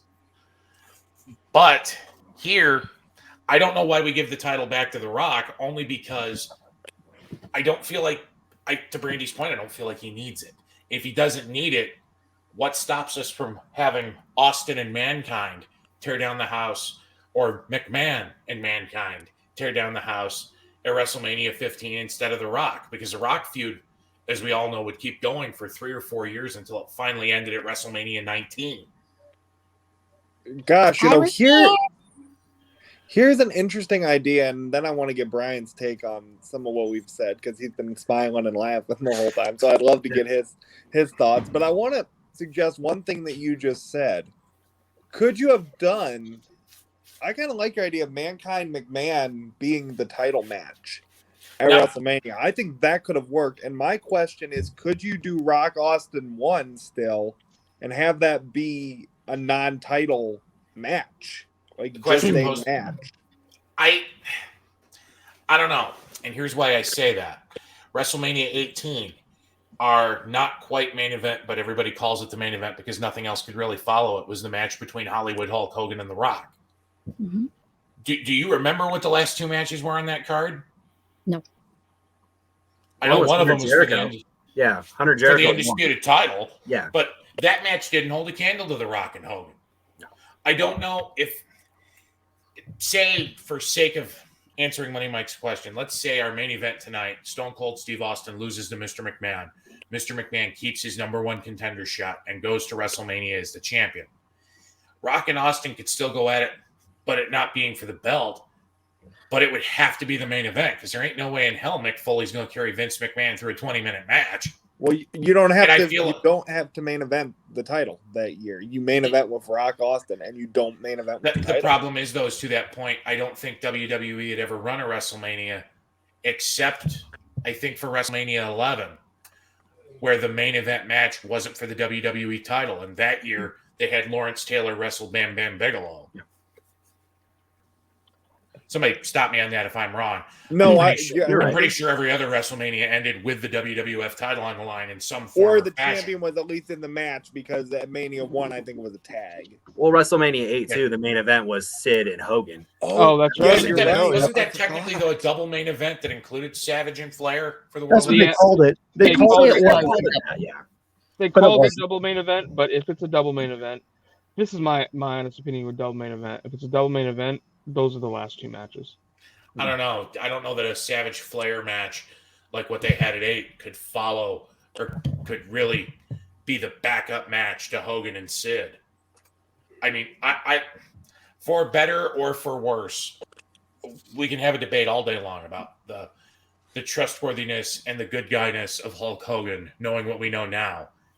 But even in 1992, Sid Udy, I love him to death. He wasn't a bad promo, in my opinion, and he was WWE champion a couple times. Sid couldn't really wrestle. He was slightly more athletic than the Ultimate Warrior, but he couldn't really wrestle. I don't know that you could have Savage and Flair tear down the house for 30 minutes and then follow it with Hogan. I don't know that works. You would have to have had a let me up match in between, In between. So, Brian, what are your thoughts on what we've kind of been saying? What do you think of Mankind? Do you think that his title reigns were valuable? Were you a Mankind fan? He might have been your favorite for all we know. I was a fan. He wasn't really my favorite, but I was a fan. I think for sure the first title win, the one on January 4th, that one, I think in the annals of wrestling is going to live forever. Yes. Yeah. But if that was his only title win that he ever had, that would still be something that would last forever. Oh, yeah. Because even like the halftime heat match, yes, it was great in progressing the story. If Brock would have still won that, you still could have set up the third match even here, doing something like this. Oh, But he just I dropped it. actually- Did you see that real quick? He just dropped the motherfucking stairs on him. Stairs on him, yeah. And this is why Mankind has memory issues. Yeah. Go ahead, Bryant. I'm sorry. Well, I was gonna actually ask this of everybody too. I know the main event of the show is Austin McMahon in the cage. Do you think they could have done that as the main event of WrestleMania or at WrestleMania to build that up? Or do you think Austin had to be in the title match? That's a fucking great point because That's a fantastic I question. want to just throw my take in on this. I think Mankind's title runs were too short. I don't like that they did it that way. You could have had all the matches he had with The Rock and The Rock come up just short. And you could have, had Rock Austin won at some different time. I really think that Mankind should have especially we're talking about, think about what he did in June of 1998. Okay. He deserved to go into WrestleMania as the champion. Yes. And defend it, and maybe he lose it at Backlash to Stone Cold or something. We're rebooking the territory, as they say. So I wished that Foley's runs were. Even SummerSlam '99, he wins it and then drops it the next night to Triple H. It's like he deserved to have a longer run. And that's why I say that if they weren't going to take him seriously as a world champion, don't make him world champion. And I'm not saying, again, the man's a credit to the business. He's done things that nobody else can do. He's done stuff to his body that nobody should have done to their own body. I will never, ever take away what he has done. But if they weren't going to get behind him the way they should have got behind him, then they shouldn't have got behind him at all, which is why I said he should have never been world champion, because they weren't serious about it. I would counterpoint that with this. Well, two things, but I'm going to start with my immediate counterpoint. If that's true, then ref bump. We got a ref bump. Go ahead. This is the third time we've seen Earl Hebner tonight. I'm surprised he hasn't fallen down sooner than this. He must be tired jumping through time like that. Anyway, if what you're saying is true and holds any validity, which I'm not saying per se that it doesn't, but look at Bob Backlund's final reign as WWE champion. Look at Yokozuna's first reign as WWE champion. 30 seconds. Nah, it's a little longer than that. I think he held it for like 9 minutes. Andre the Giant's reign at 45 seconds. I was just going to say his reign. Yeah. Ted DiBiase's not quite reign of 8 days. I say not quite because they stripped him of the title. They never recognized him as holding it, but at a house show before they officially stripped him of the title on TV, he did defend the WWF Championship. So that's 6 of one, half dozen of the other. My point being is I think McMahon was trying to give Foley his props, especially after the previous year's King of the Ring, where Foley damn near killed himself, not once but twice. Yep. And trying to help win the ratings war. Could Foley, in better shape, have made a better champion? Maybe for a longer reign? I think so. I think you leave this like it is. To go back, I forget who it was that made the point. Instead of determining the number one contender here between Austin and McMahon, let that match open WrestleMania. Yeah. The winner of that match goes on at the end of the night to fight for the WWE Championship against whoever the champion may be. Now, if you still want it to be The Rock because you want to finish, so to speak, to that storyline, or if you still let it be Mankind and you have The Rock interfere in some schmaz way that doesn't take away from the end of the match, so be it. But there could be a case made here to take this feud all the way to WrestleMania somehow, some way. Yeah. Here's what I would do with I Austin. was finished. Go ahead, Money Mike. Oh, sorry, Henry. Are you It's good? okay. Yeah, I'm good. I was gonna say, because it's piggybacking off what you said. Here's what I would have done: is I would have still done the cage match here, but you had Shawn Michaels in a commissioner capacity at the time. Here's what I would have done for your co-main event: is I would have had Mankind Rock be the main event of WrestleMania, and in the co-main event, I would have had a tag McMahon and Paul White versus Austin and Michaels, which is a callback to the previous year's WrestleMania. And then that's where you can have Austin and Big Show can work the majority of the match. And then McMahon can come in for the close, and maybe Shawn gets involved and throws like a super kick or something, and then maybe takes a stunner at the end of the night. Go ahead, Henry. One problem with that: how do we make The Rock the number one contender? Because if you've been beaten a second time by the champion, it's very difficult to make the argument that you still deserve to be the number one contender for the belt. Well, this match goes to a no contest. Remember, this is not where the title changes hands. This match goes to a no contest. The You title just will change ruined hands. the match for anybody who's never gone back and Spoilers, watched it. You dude. monster. Sorry, I we think we're spoiled all something safe. from 23 years ago. I think we're all safe. But I just wouldn't have done the ladder match the next night on Raw, or maybe you have the ladder match be the Mania main event. I'm trying to envision Vince McMahon on a ladder. And the It bump. happened at WrestleMania 19. So I want to get back to Bryant real quick here, because I'm trying to get to know him. So Bryant, where are you? What you don't have to say where, like exactly where you live, but what state are you in? I'm in Nebraska. Oh my God! There's two people in Nebraska. We got I was two. gonna say there's two. I was saying to James. Yeah, he immediately hit me up when I became a top guy. He does honestly, that to everybody. He's a good. He is the nicest person you will ever meet. Honestly, Yeah. he really is. He's been on this show. His show is actually climbing in views. I think it's over 6,000 views. Over now? 6,000. Yes, he's a really good kid. He is. I mean, when next Top Guy weekend, can't wait to see him again. I just love him to death. So, now are you into football or? Yeah. And your Football, team is basketball, stuff like that. Yeah. Yes, hit us with your teams.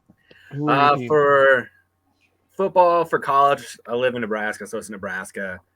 For pro teams, I support the Denver Broncos. Family grew up in Denver, so I could see Do you that. plan on buying the team? I've heard it's for sale. It is, and if it was a reasonable price, I still probably couldn't afford it. So in my mind, I can dream, but and then I like college basketball. So and for that, I watch Gonzaga. Oh, I've heard It's about been them. a powerhouse in the last few years.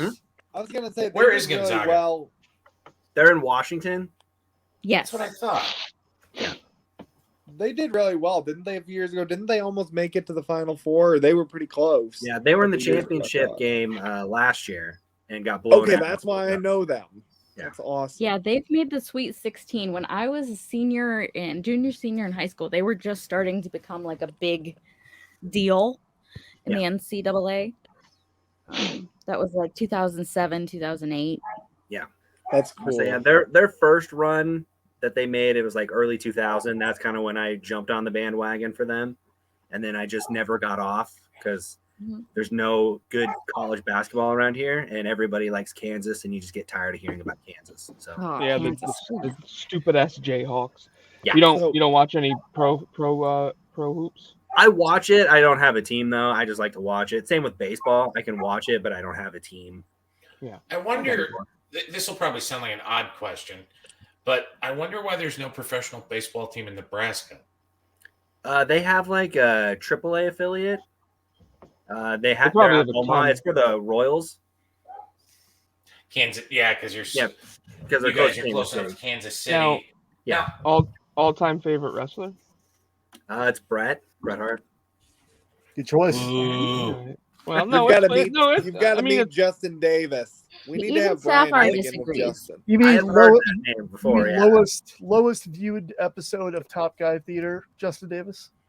All right, don't put that out there. I love you, Justin. I'm sorry. I'm having a problem with. So I'll be out. So we advertise pretty heavily on YouTube, and for some reason his episode there's no explanation whatsoever. It will not pass Google review, and you have to pass Google review to advertise on YouTube.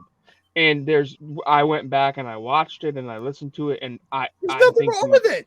Right. I'm thinking we said something super vile, or there's No. nothing wrong. It just didn't pass some weird ass algorithm. So I'm working with our advertising company now. It's so weird. I love Justin. I just wanted to give him shit about it because every time I look at our YouTube counts and I'm like, is Justin's ever gonna move? What is wrong with this? Yeah. So Brian, the real good thing about the fact that we use advertising is what it does is it pushes us, and if someone's searching X, Y, and Z, it pushes us to the front. So Brian, you're gonna get seen by a lot of people, just so you know. So be prepared for that. You're gonna become famous. Cool. I'm up for that. Hopefully more famous than Anthony Pyers. Jesus. No, nobody's going to be Pyers because go Pats, baby. Oh, I know. I mean, he's at what, 17,000 views? You know what? 17,000. On the Dave McClay episode a week ago, well, a little bit more than a week ago. This will drop way after it, but a week ago, All Ego Ethan Page's episode was 100 views higher than Anthony Pyers. Anthony was at 8.3. Ego was at 8.4. Now we have Ego at 8.5. And Pyres at 17,000. It's insane. So you just keep refreshing the page to get the views up? That's, you know what? I suggested that, and he's like, I don't have that time. I just don't understand. Like, he may very well be on track to be our first 20,000 view episode. He was our first 10,000 view episode. I don't get it. I love Anthony. I'm not knocking Anthony at all.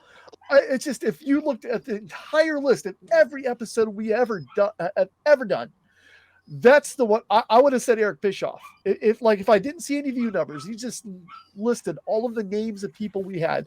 I'm like, oh, that Eric Bischoff episode. Nope, that Eric Bischoff episode has less than 2,000 views. By the way, everyone should go watch that. It's about the Aces and Eights. It's fantastic. So I have another question. We're getting the real star of the show in frame here. Sapphire's decided she wants to hang out. Oh, you're good. I wanted to ask Brian a couple questions. So 2 questions that came to my mind that I really liked because I've told the story on here before. Like, my grandmother was the person that got me into wrestling, and she, some of the best memories I ever have of wrestling were times I watched with her. And you said your mom was a huge wrestling fan. I wondered if you had any stories of watching wrestling with your mom or any memories that you have of her that you'd be willing to share. You obviously don't have to, but just because you brought it up, I thought I'd mention it. I was just curious if you had any memories or stories like that you wanted to share. Just as a kid, it was always me and my mom sitting around watching wrestling. Like, my dad would watch it occasionally. Like, he was kind of just there because we were watching it. So it was just always kind of like our thing to do on the during the week or on the weekends, just watch whatever was on. And then the excitement for me was like my first show was tell us about that, please. It was a pay-per-view in Omaha. It was In Your House, Good Friends, Better Enemies. Oh my God! No, yeah. Shawn and Diesel. Yeah, that was my first show, and just like that you went to. Yeah, that's the first show I attended live, and I keep always like, it's the joke between us. We didn't know who was more excited, me or her, to go to that show. And but like, that sounds like, because I went to my first show with my mom, and we went to WrestleMania 19, and my mom was a fan when she was a kid, not so much in that time period, but it was who was more excited, me or her. Yeah, because like she'd never gone to any live shows ever, so that was also her first live show she'd ever attended. That's so awesome. So that's always kind of the thing that's been like our bond a little bit. And then like here a few weeks ago, they had a show in Omaha, and I took her to that SmackDown that they had in Omaha too. So we still try to go to shows when we can. So I go a lot more than she does, but that's so still, cool. You still try and take her and include her. Yeah, that's so cool. That's awesome. Yeah, Big Blue. That's So no Big Blue today. Black this time. That is the Big Blue style of cage. Yep. Yeah. Yeah, but they painted it black. When did you sign up to be a top guy? I signed up at the end of December, so January is like my first official full month there. Because I'm trying to think, when they announced Top Guy Weekend, are you gonna go? Yes. Okay. That was actually part of the reason I was trying to do the math in my head of. Yeah, that's what I was. Because he had already kind of been talking about doing it in the summer, and I was like, okay, if I sign up now, and we still don't know exactly. We still don't know exactly when. So hopefully, once we get past like AEW Revolution, we start to get into March. Hopefully, we'll get. I honestly have a feeling it's going to be either. This is just a feeling. It's not true or false. It's not the fact.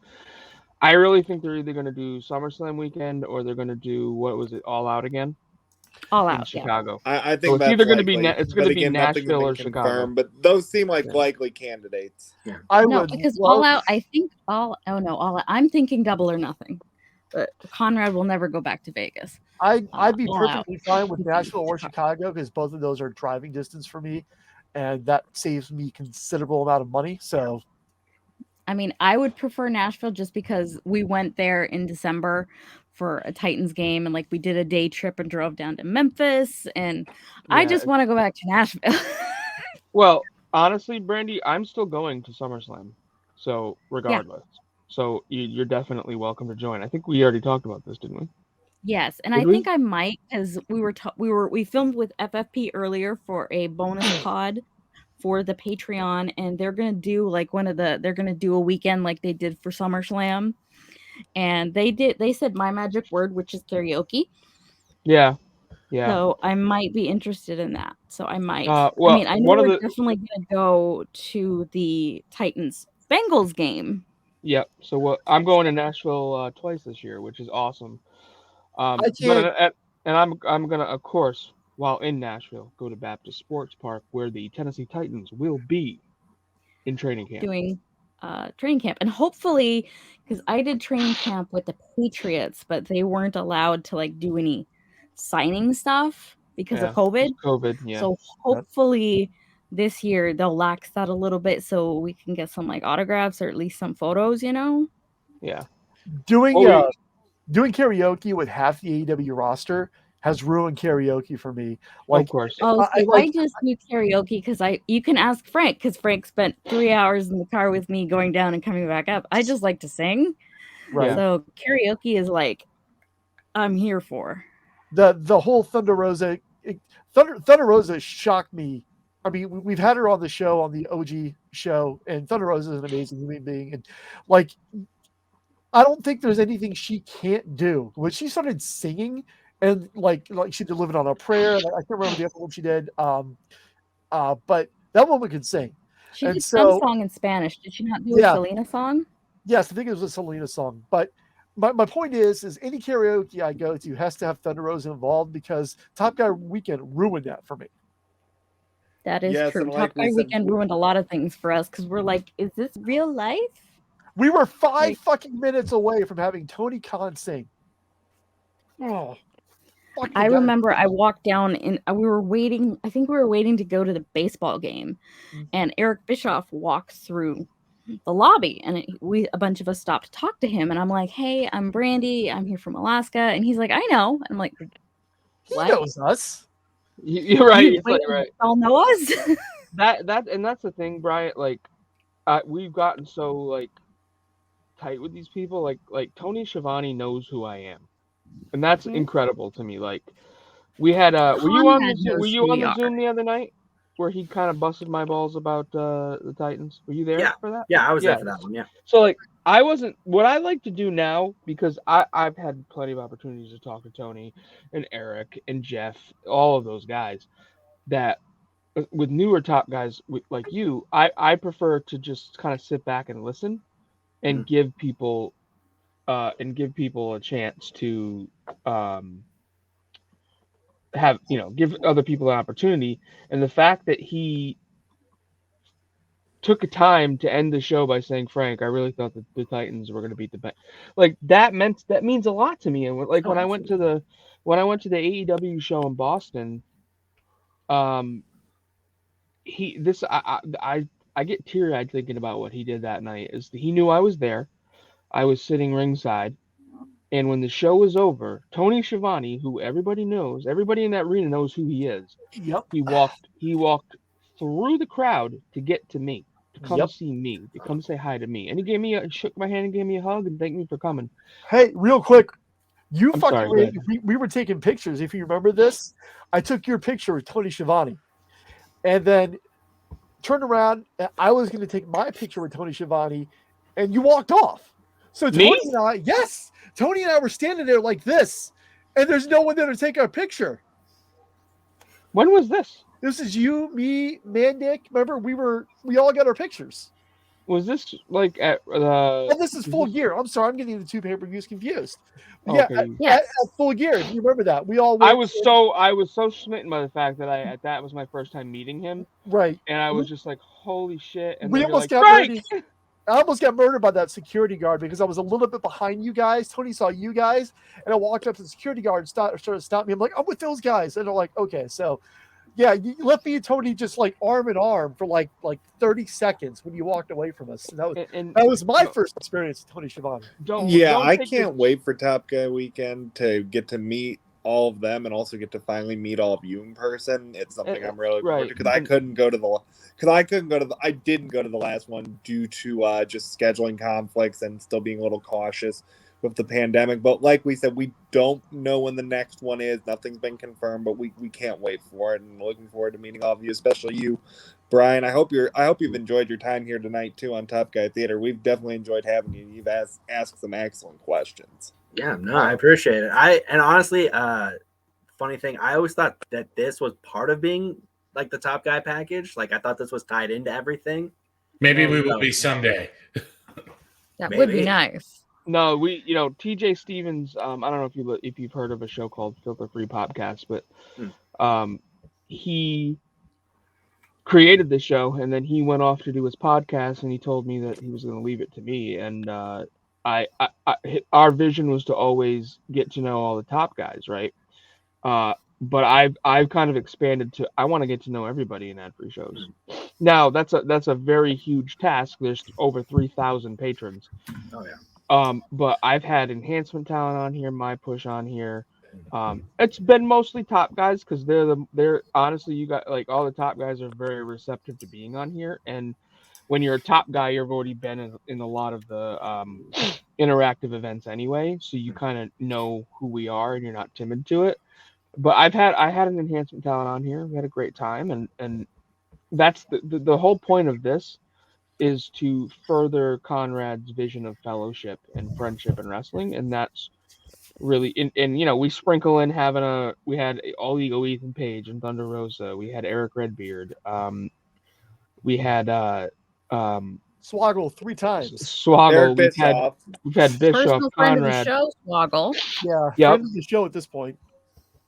So we've done a lot of we sprinkle in having some guests and stuff, but we had an active AEW wrestler at All Ego Ethan Page.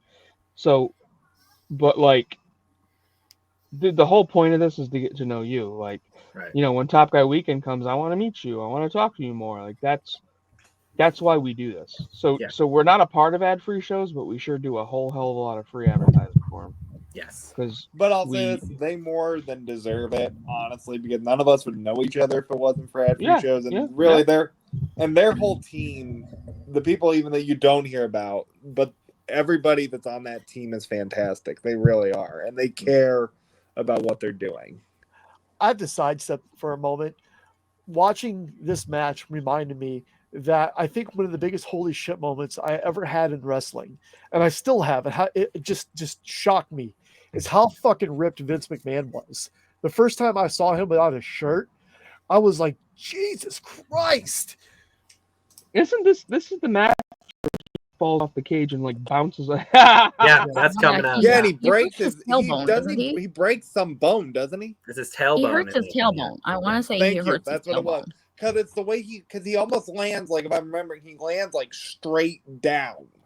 Yeah, he lands right on the edge of the table. Yeah. Well, I think So is that why he walks now like somebody shoved a broomstick up his ass and snapped off the handle? No, that's because he tore both his quads at the Rumble. No, because he did that before that.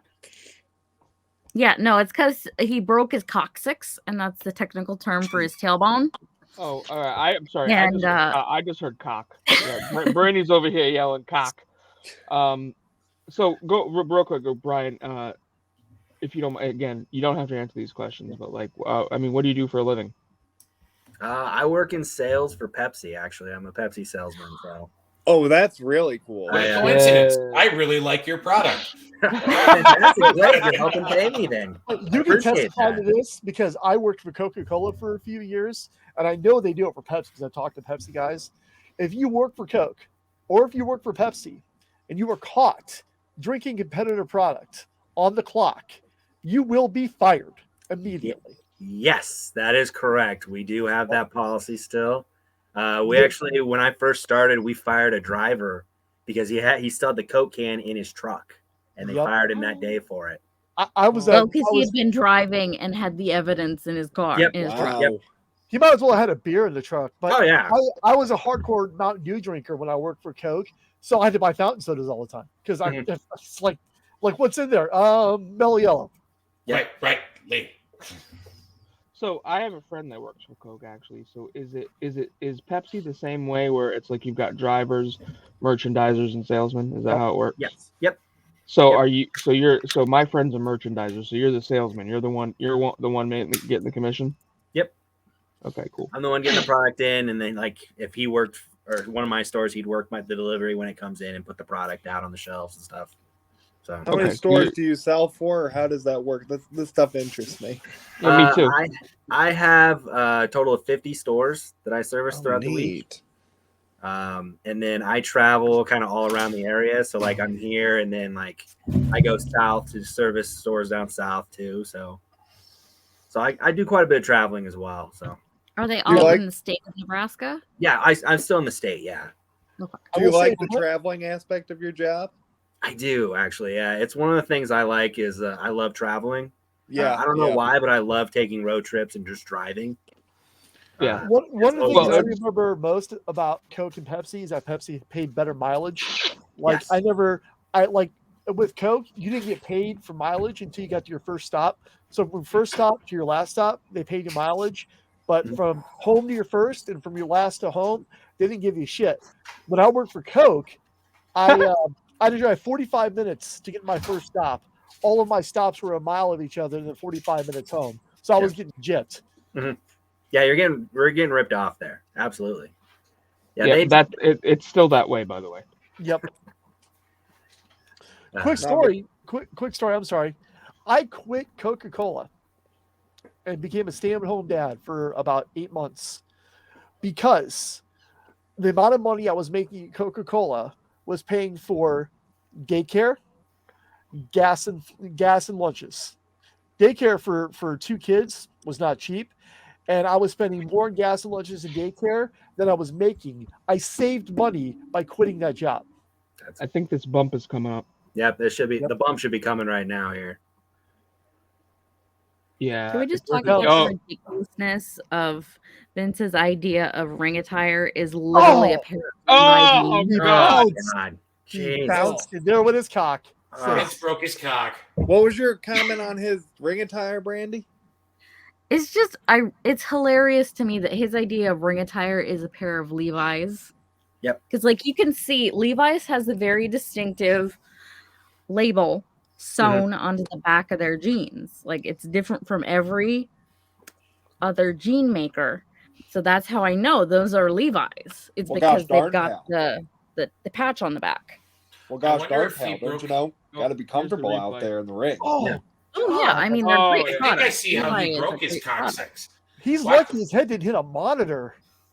The way he lands on the front of that table, I'm not surprised he broke a bone. I think he was supposed to go further. You think a little bit further than that, because the table further out. Because he bounced, and then the table starts to give way. I wish they'd use the other steel cage on this one. I do not like this cage. Can we also talk about the oversell from Hugo there, just laying out like he got? I know. I was just thinking, like, what the fuck happened to him? Like, what? I think the best wrestling outfit for Vince was Do-Rag Vince. Nothing will ever top Do-Rag. Oh, Do-Rag! Yes. Do-Rag Vince, yes. WWECW. Walking out with the title with the do-rag. I'll never get that. Yes, still with the black Levi's, and I believe at this point he was wearing a sweater. Yeah, black sweatshirt. Yeah, black sweatshirt. Do-rag. So my assumption is this is part of the spot, right, where they bring in They bring in a this is. Oh yeah, because if this were real life, Vince wouldn't sell this. He'd get right back fucked up. He could have a brain hemorrhage and he wouldn't sell it until the match was over and he was in back and no one was around. I think if you had a brain hemorrhage, you'd die, Phil.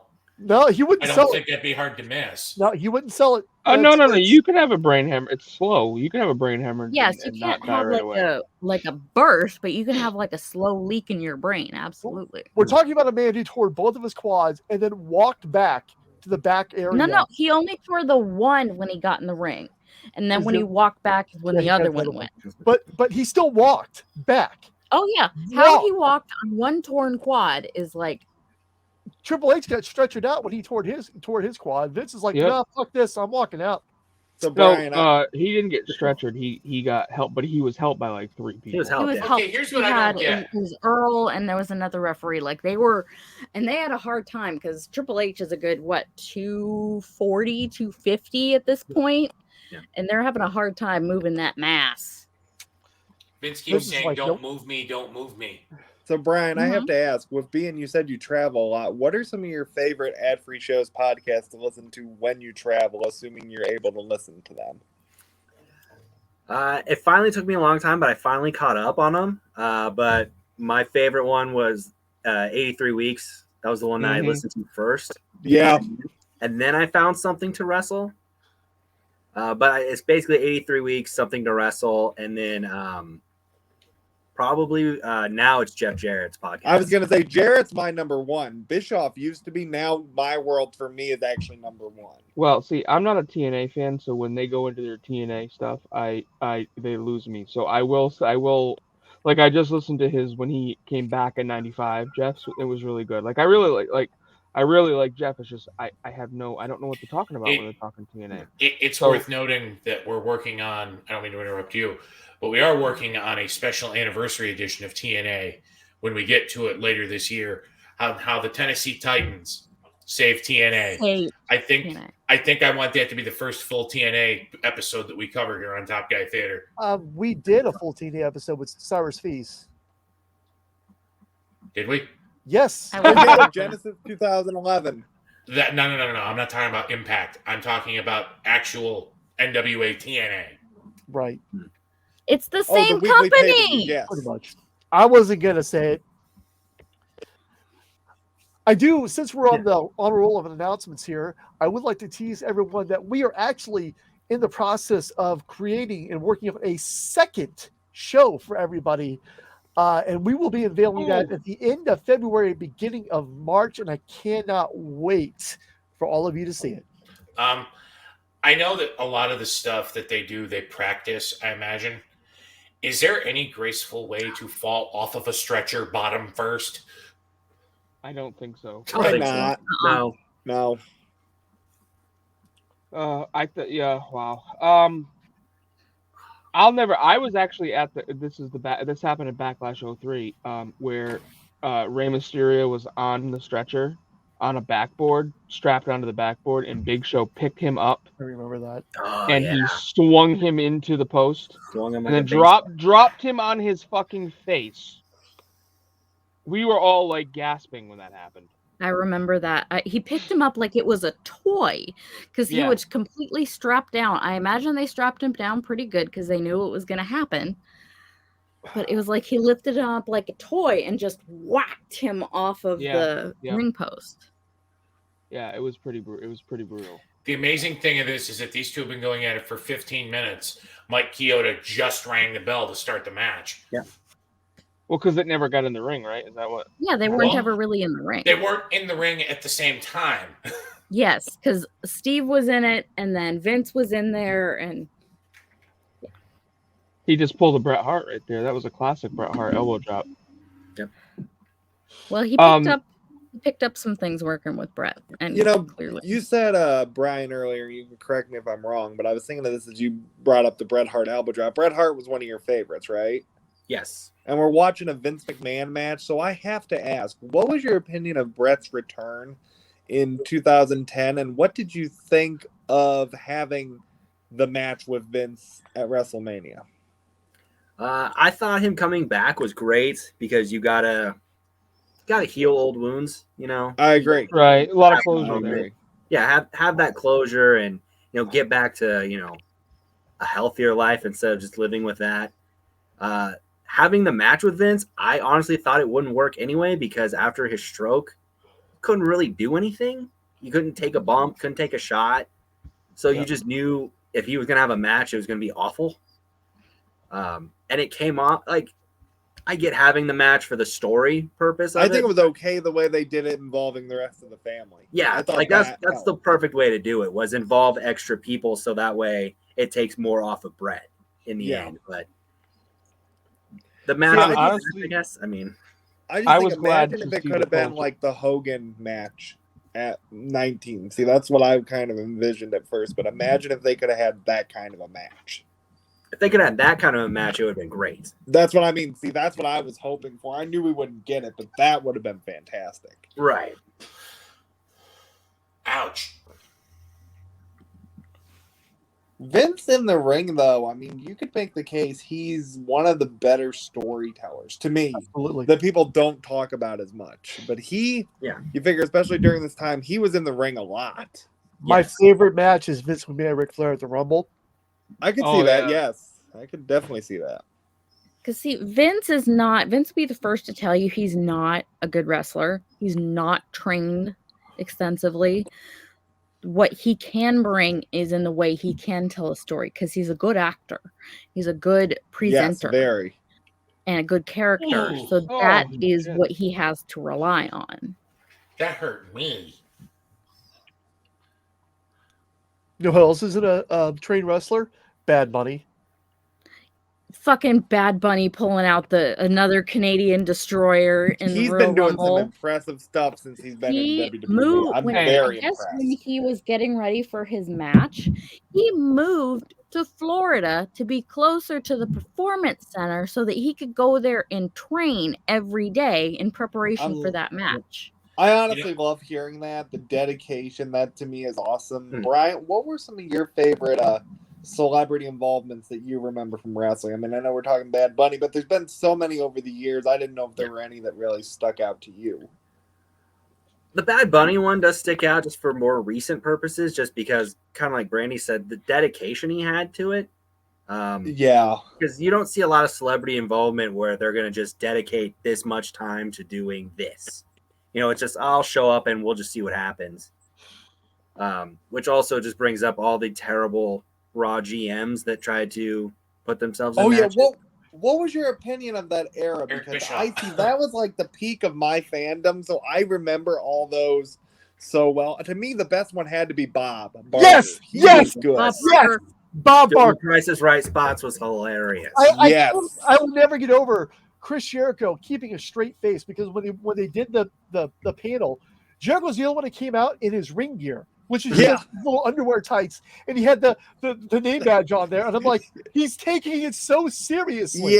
This is just dead serious look on his face, and I'm like, how is he keeping a straight face for this? See, real quick on this, Austin comes back in. Why wouldn't he have dropped down, won the match, and then got back in and beat? Because his hatred for Vince was so strong that beating Vince McMahon was more important than when he attempted to leave out the door earlier in the match and McMahon flipped him off. He looked out at the crowd and went like this and pointed back at McMahon. And I noticed it. I don't know if any of you guys did because we were all talking. He mouths, "God damn it," and goes back into the ring because he's not going to let himself be disrespected like that by Vince McMahon. Of course, he does the same when he's climbing down the cage. You can see him. He's leaning back and he's looking at the crowd and Vince is just like, and he comes back up and can't. What I don't understand by now is why Vince hasn't been hit with a stunner. He just did. Did he? No, it comes up. That comes up later. I might be ahead of you. To me, this is again just such good storytelling, and really, you look at the Austin McMahon feud made the Attitude Era what it was. I mean, everybody talks Rock Austin. We talked about it earlier. Rock Austin is pivotal, but if you don't have this Austin McMahon feud, you don't have an Attitude Era. I agree with that. Completely agree. Yeah. Agree with that. Yeah. Because to me, you could argue and I'd be curious if because I've been on here where we've covered a lot of where we've covered a lot of actual shows from the year 2000. To me, 2000 overall is the weakest year of the Attitude Era. You think so? See, I would say 2001 has a lot of horrible shit in there too. See, but I don't consider 2001 Attitude Era after April. I think because until they actually do the whole what can you bring to the table and that whole reset with the brand split, and Vince is like, I'm looking for ruthless aggression. That's what really starts the ruthless aggression era. Okay, so I would agree with that, but the Attitude Era goes until that. So I gotta say this, and I'm probably gonna get yelled at more. So there's Paul. So I think I'm probably gonna agree about 2000 being the worst, just because when WrestleMania 2000 kicked off that year, guess who was supposed to be in the Rumble? Or sorry, in the main event of Mania? Chris Jericho. Guess who became in the main event of Mania? Mick Foley. Oh no. That was Jericho's spot, and it should have stayed Jericho's spot. You know, I think we should pay to get Mick Foley a guest appearance here on Top Guy Theater. I love Mick Foley. I have no hatred in my heart for Mick Foley. Where he goes to Phil's house and maybe, introduces him to a barbed wire Mr. It's gonna be great. I'll pay for it. Let him come over and rip my face open with barbed wire. I'll pay for it. We'll put it on the show. It will be fucking great. I have respect for Mick Foley. But Jericho worked his ass off that year and was even on the original poster to be in the main event. He should have been. That should have been his main event. Well, 2001 had more crappy stuff to it. You know what they say, though? Goddamn, pal. Plans change. Goddamn, pal. Once Vince McMahon lost his competition, the product slowly started to go downhill. I would say 2001 was the worst year that WWE had for at least a decade, if not more. Okay, you know what's funny about that, though, Henry? And I agree with you, but on the subject of buy rates for a little impromptu cash course, didn't Invasion have the highest non-WrestleMania buy rate for a while, if I'm remembering correctly? Your biggest WCW names in that pay-per-view were Diamond Dallas Page and Booker T. Your biggest ECW name in that pay-per-view was Rob Van Dam. Still doesn't change the buy rate.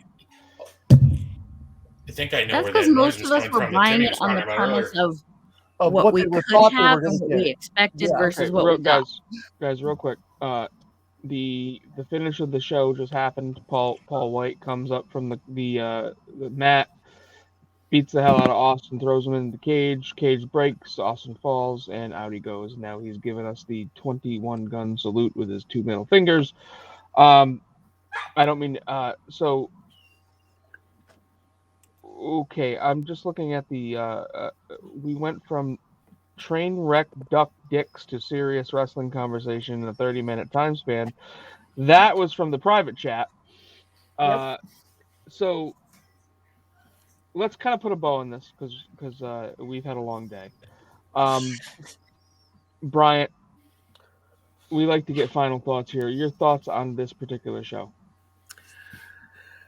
It's the usual filler show to me. Like you are. I feel like most of the February shows are just the build to WrestleMania, so they just got to put something out there. You know, not the best show. I mean, it was a one-match show. Everybody wanted to see Austin McMahon. Honestly, the thing I always remember from this show, something we didn't see, was the hardcore match. I always remember that just because it went to the river, and then Hardcore Holly rolling Al Snow up in the fence just to keep him there so we could win. But like for the overall show, I mean, it was okay. Okay, I gotcha. Brandi, your thoughts? I agree. It was not the best, but at the same time, it wasn't the worst. And there wasn't a whole lot, going on. They're just kind of trucking towards WrestleMania, and they just happened to have this pay-per-view in between. And that's what happened. It was a fun time, though. Definitely had a lot of really good conversations. And we got to know our new friend, Bryant. And I saw that somebody followed me back on Twitter. Thank you, buddy. No problem. Michael, your thoughts? Brian, I want to start with you. Thank you so much for coming on the show tonight. It was fantastic getting to know you a little better. I hope you had fun and enjoyed what we're doing here. And it was just great to kind of pick your brain and get to know you. In terms of the show St. Valentine's Day Massacre, I really like it. This is one of my favorite Attitude Era pay-per-views. I agree with Brian's comment that it really is a one-match show. But I think you can definitely make the case that St. Valentine's Day Massacre will always be considered the big show. Oh! Phil? Well, believe it or not, I didn't remember, like most people, much about this show, except for the main event and parts of the Rock Mankind match. But when we watched it back through, I was actually paying really close attention to it. And I'm going to say that the best match that we watched, and probably the best match in the show, was Val Venus and Ken Shamrock. They actually put on a great match. And even with the Billy Gunn shenanigans, their in-ring work was incredible. That in the whole match. Besides that, I think this episode of Top Guy Theater is going to go down as the most hated comment I've ever said in my entire life, and I'll probably receive death threats and flaming dog poo on my front porch. And Eddie Prather is probably going to come and be like, "Damn, Phil, even I don't go that bad," and I talk about my being an asshole. So. But ultimately, I mean, again, filler pay-per-view, great storytelling with Vince McMahon and Steve Austin, but a transition into WrestleMania is all it was. Henry? There are two things I want to cover real quick. But to answer your question first, I rather enjoyed St. Valentine's Day Massacre. This was the second time I sat and watched this pay-per-view. The first time was when I put the show together. And all in all, I think it was a relatively good show. It's a good lead up to WrestleMania. And I really enjoyed it. I wish that they'd let Mankind win the last man standing match before the main event. I kind of get why they didn't, because it's a story filler. But all in all, there wasn't a bad match on this card that we watched. I would encourage people to go back and watch the whole card, because there were a couple of matches that we didn't cover. And I think you'll be surprisingly satisfied with the outcome of St. Valentine's Day Massacre. Before we go, I'll move on to my second thing. Phil, would you mind doing me a favor? What you got? Because I don't want to run the wrong thing. Would you give me my Map It Man intro, please? I can absolutely give you your Map It Man Thank you, sir. intro.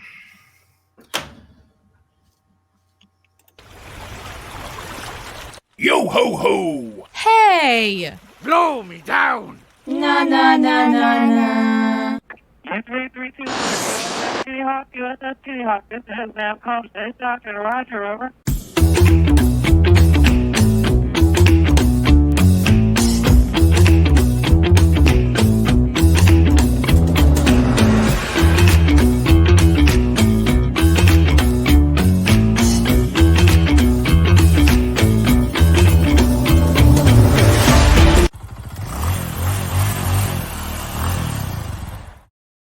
I won't lie, I was this tempted to play the Billy Ass Boy thing again.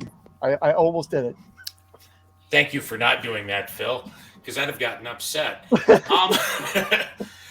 So, as Frank alluded to at the beginning of the show, we are now members of the Filter Free Network. Earlier tonight, pull back the curtain a little bit, we did a watch-along episode with Timmy C, Angel, and TJ Stevens, doing a watch-along of the episode that they most recently covered on the Filter Free podcast, World Championship Wrestling from February 7th, 1987.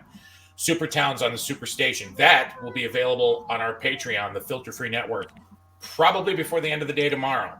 Exactly. As a special addition to the Filter Free Network, and if it receives well enough recognition, maybe even here on our main Top Guy Theater feed.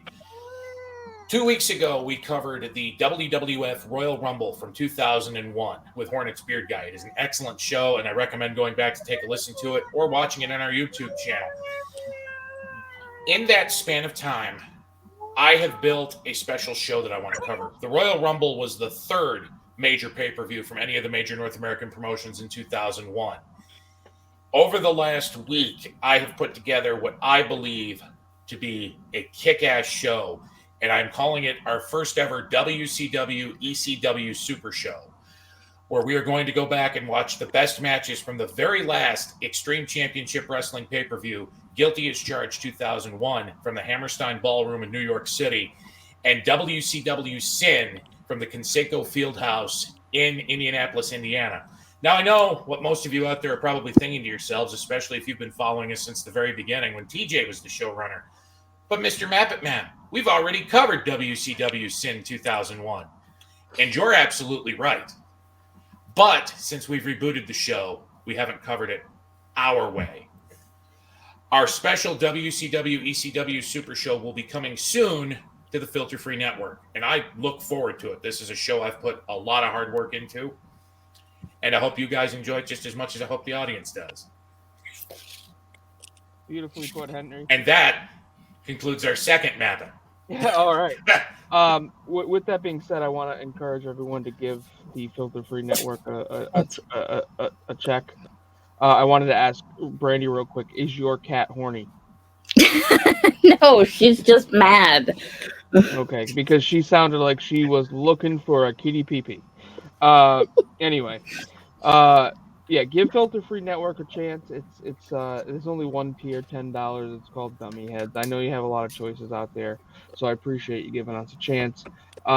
There's a bunch of shows on there, Filter Free podcasts on there. We're on there. Boot to Faces. I think Boot. I always screw it up. It's Boots to Face. 80 Proof is on there. Beltomania. Moostadon, who's been on here with us a few times.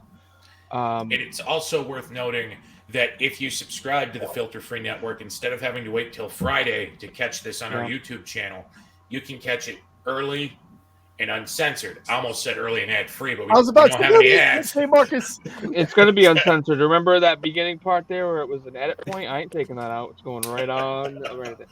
And so our patrons are going to get a chance to get to know Bryant probably tomorrow. We're going to drop our exclusive and this tomorrow there. And all of you watching it on Friday, hey, give us a shot. Brian, I want to thank you for letting us grill you, letting us get to know you. I feel like we've made another friend, and we're going to have Bryant back, and he's going to pick his own show. And we're going to have Bryant for a return in March, more than likely. And with that being said, I want to thank everyone for joining us this week on Top Guy Theater. And until next time, deuces. 14 WrestleManias. A leg drop, an elbow smash, a body slam. Are you ready to fight? Who will survive?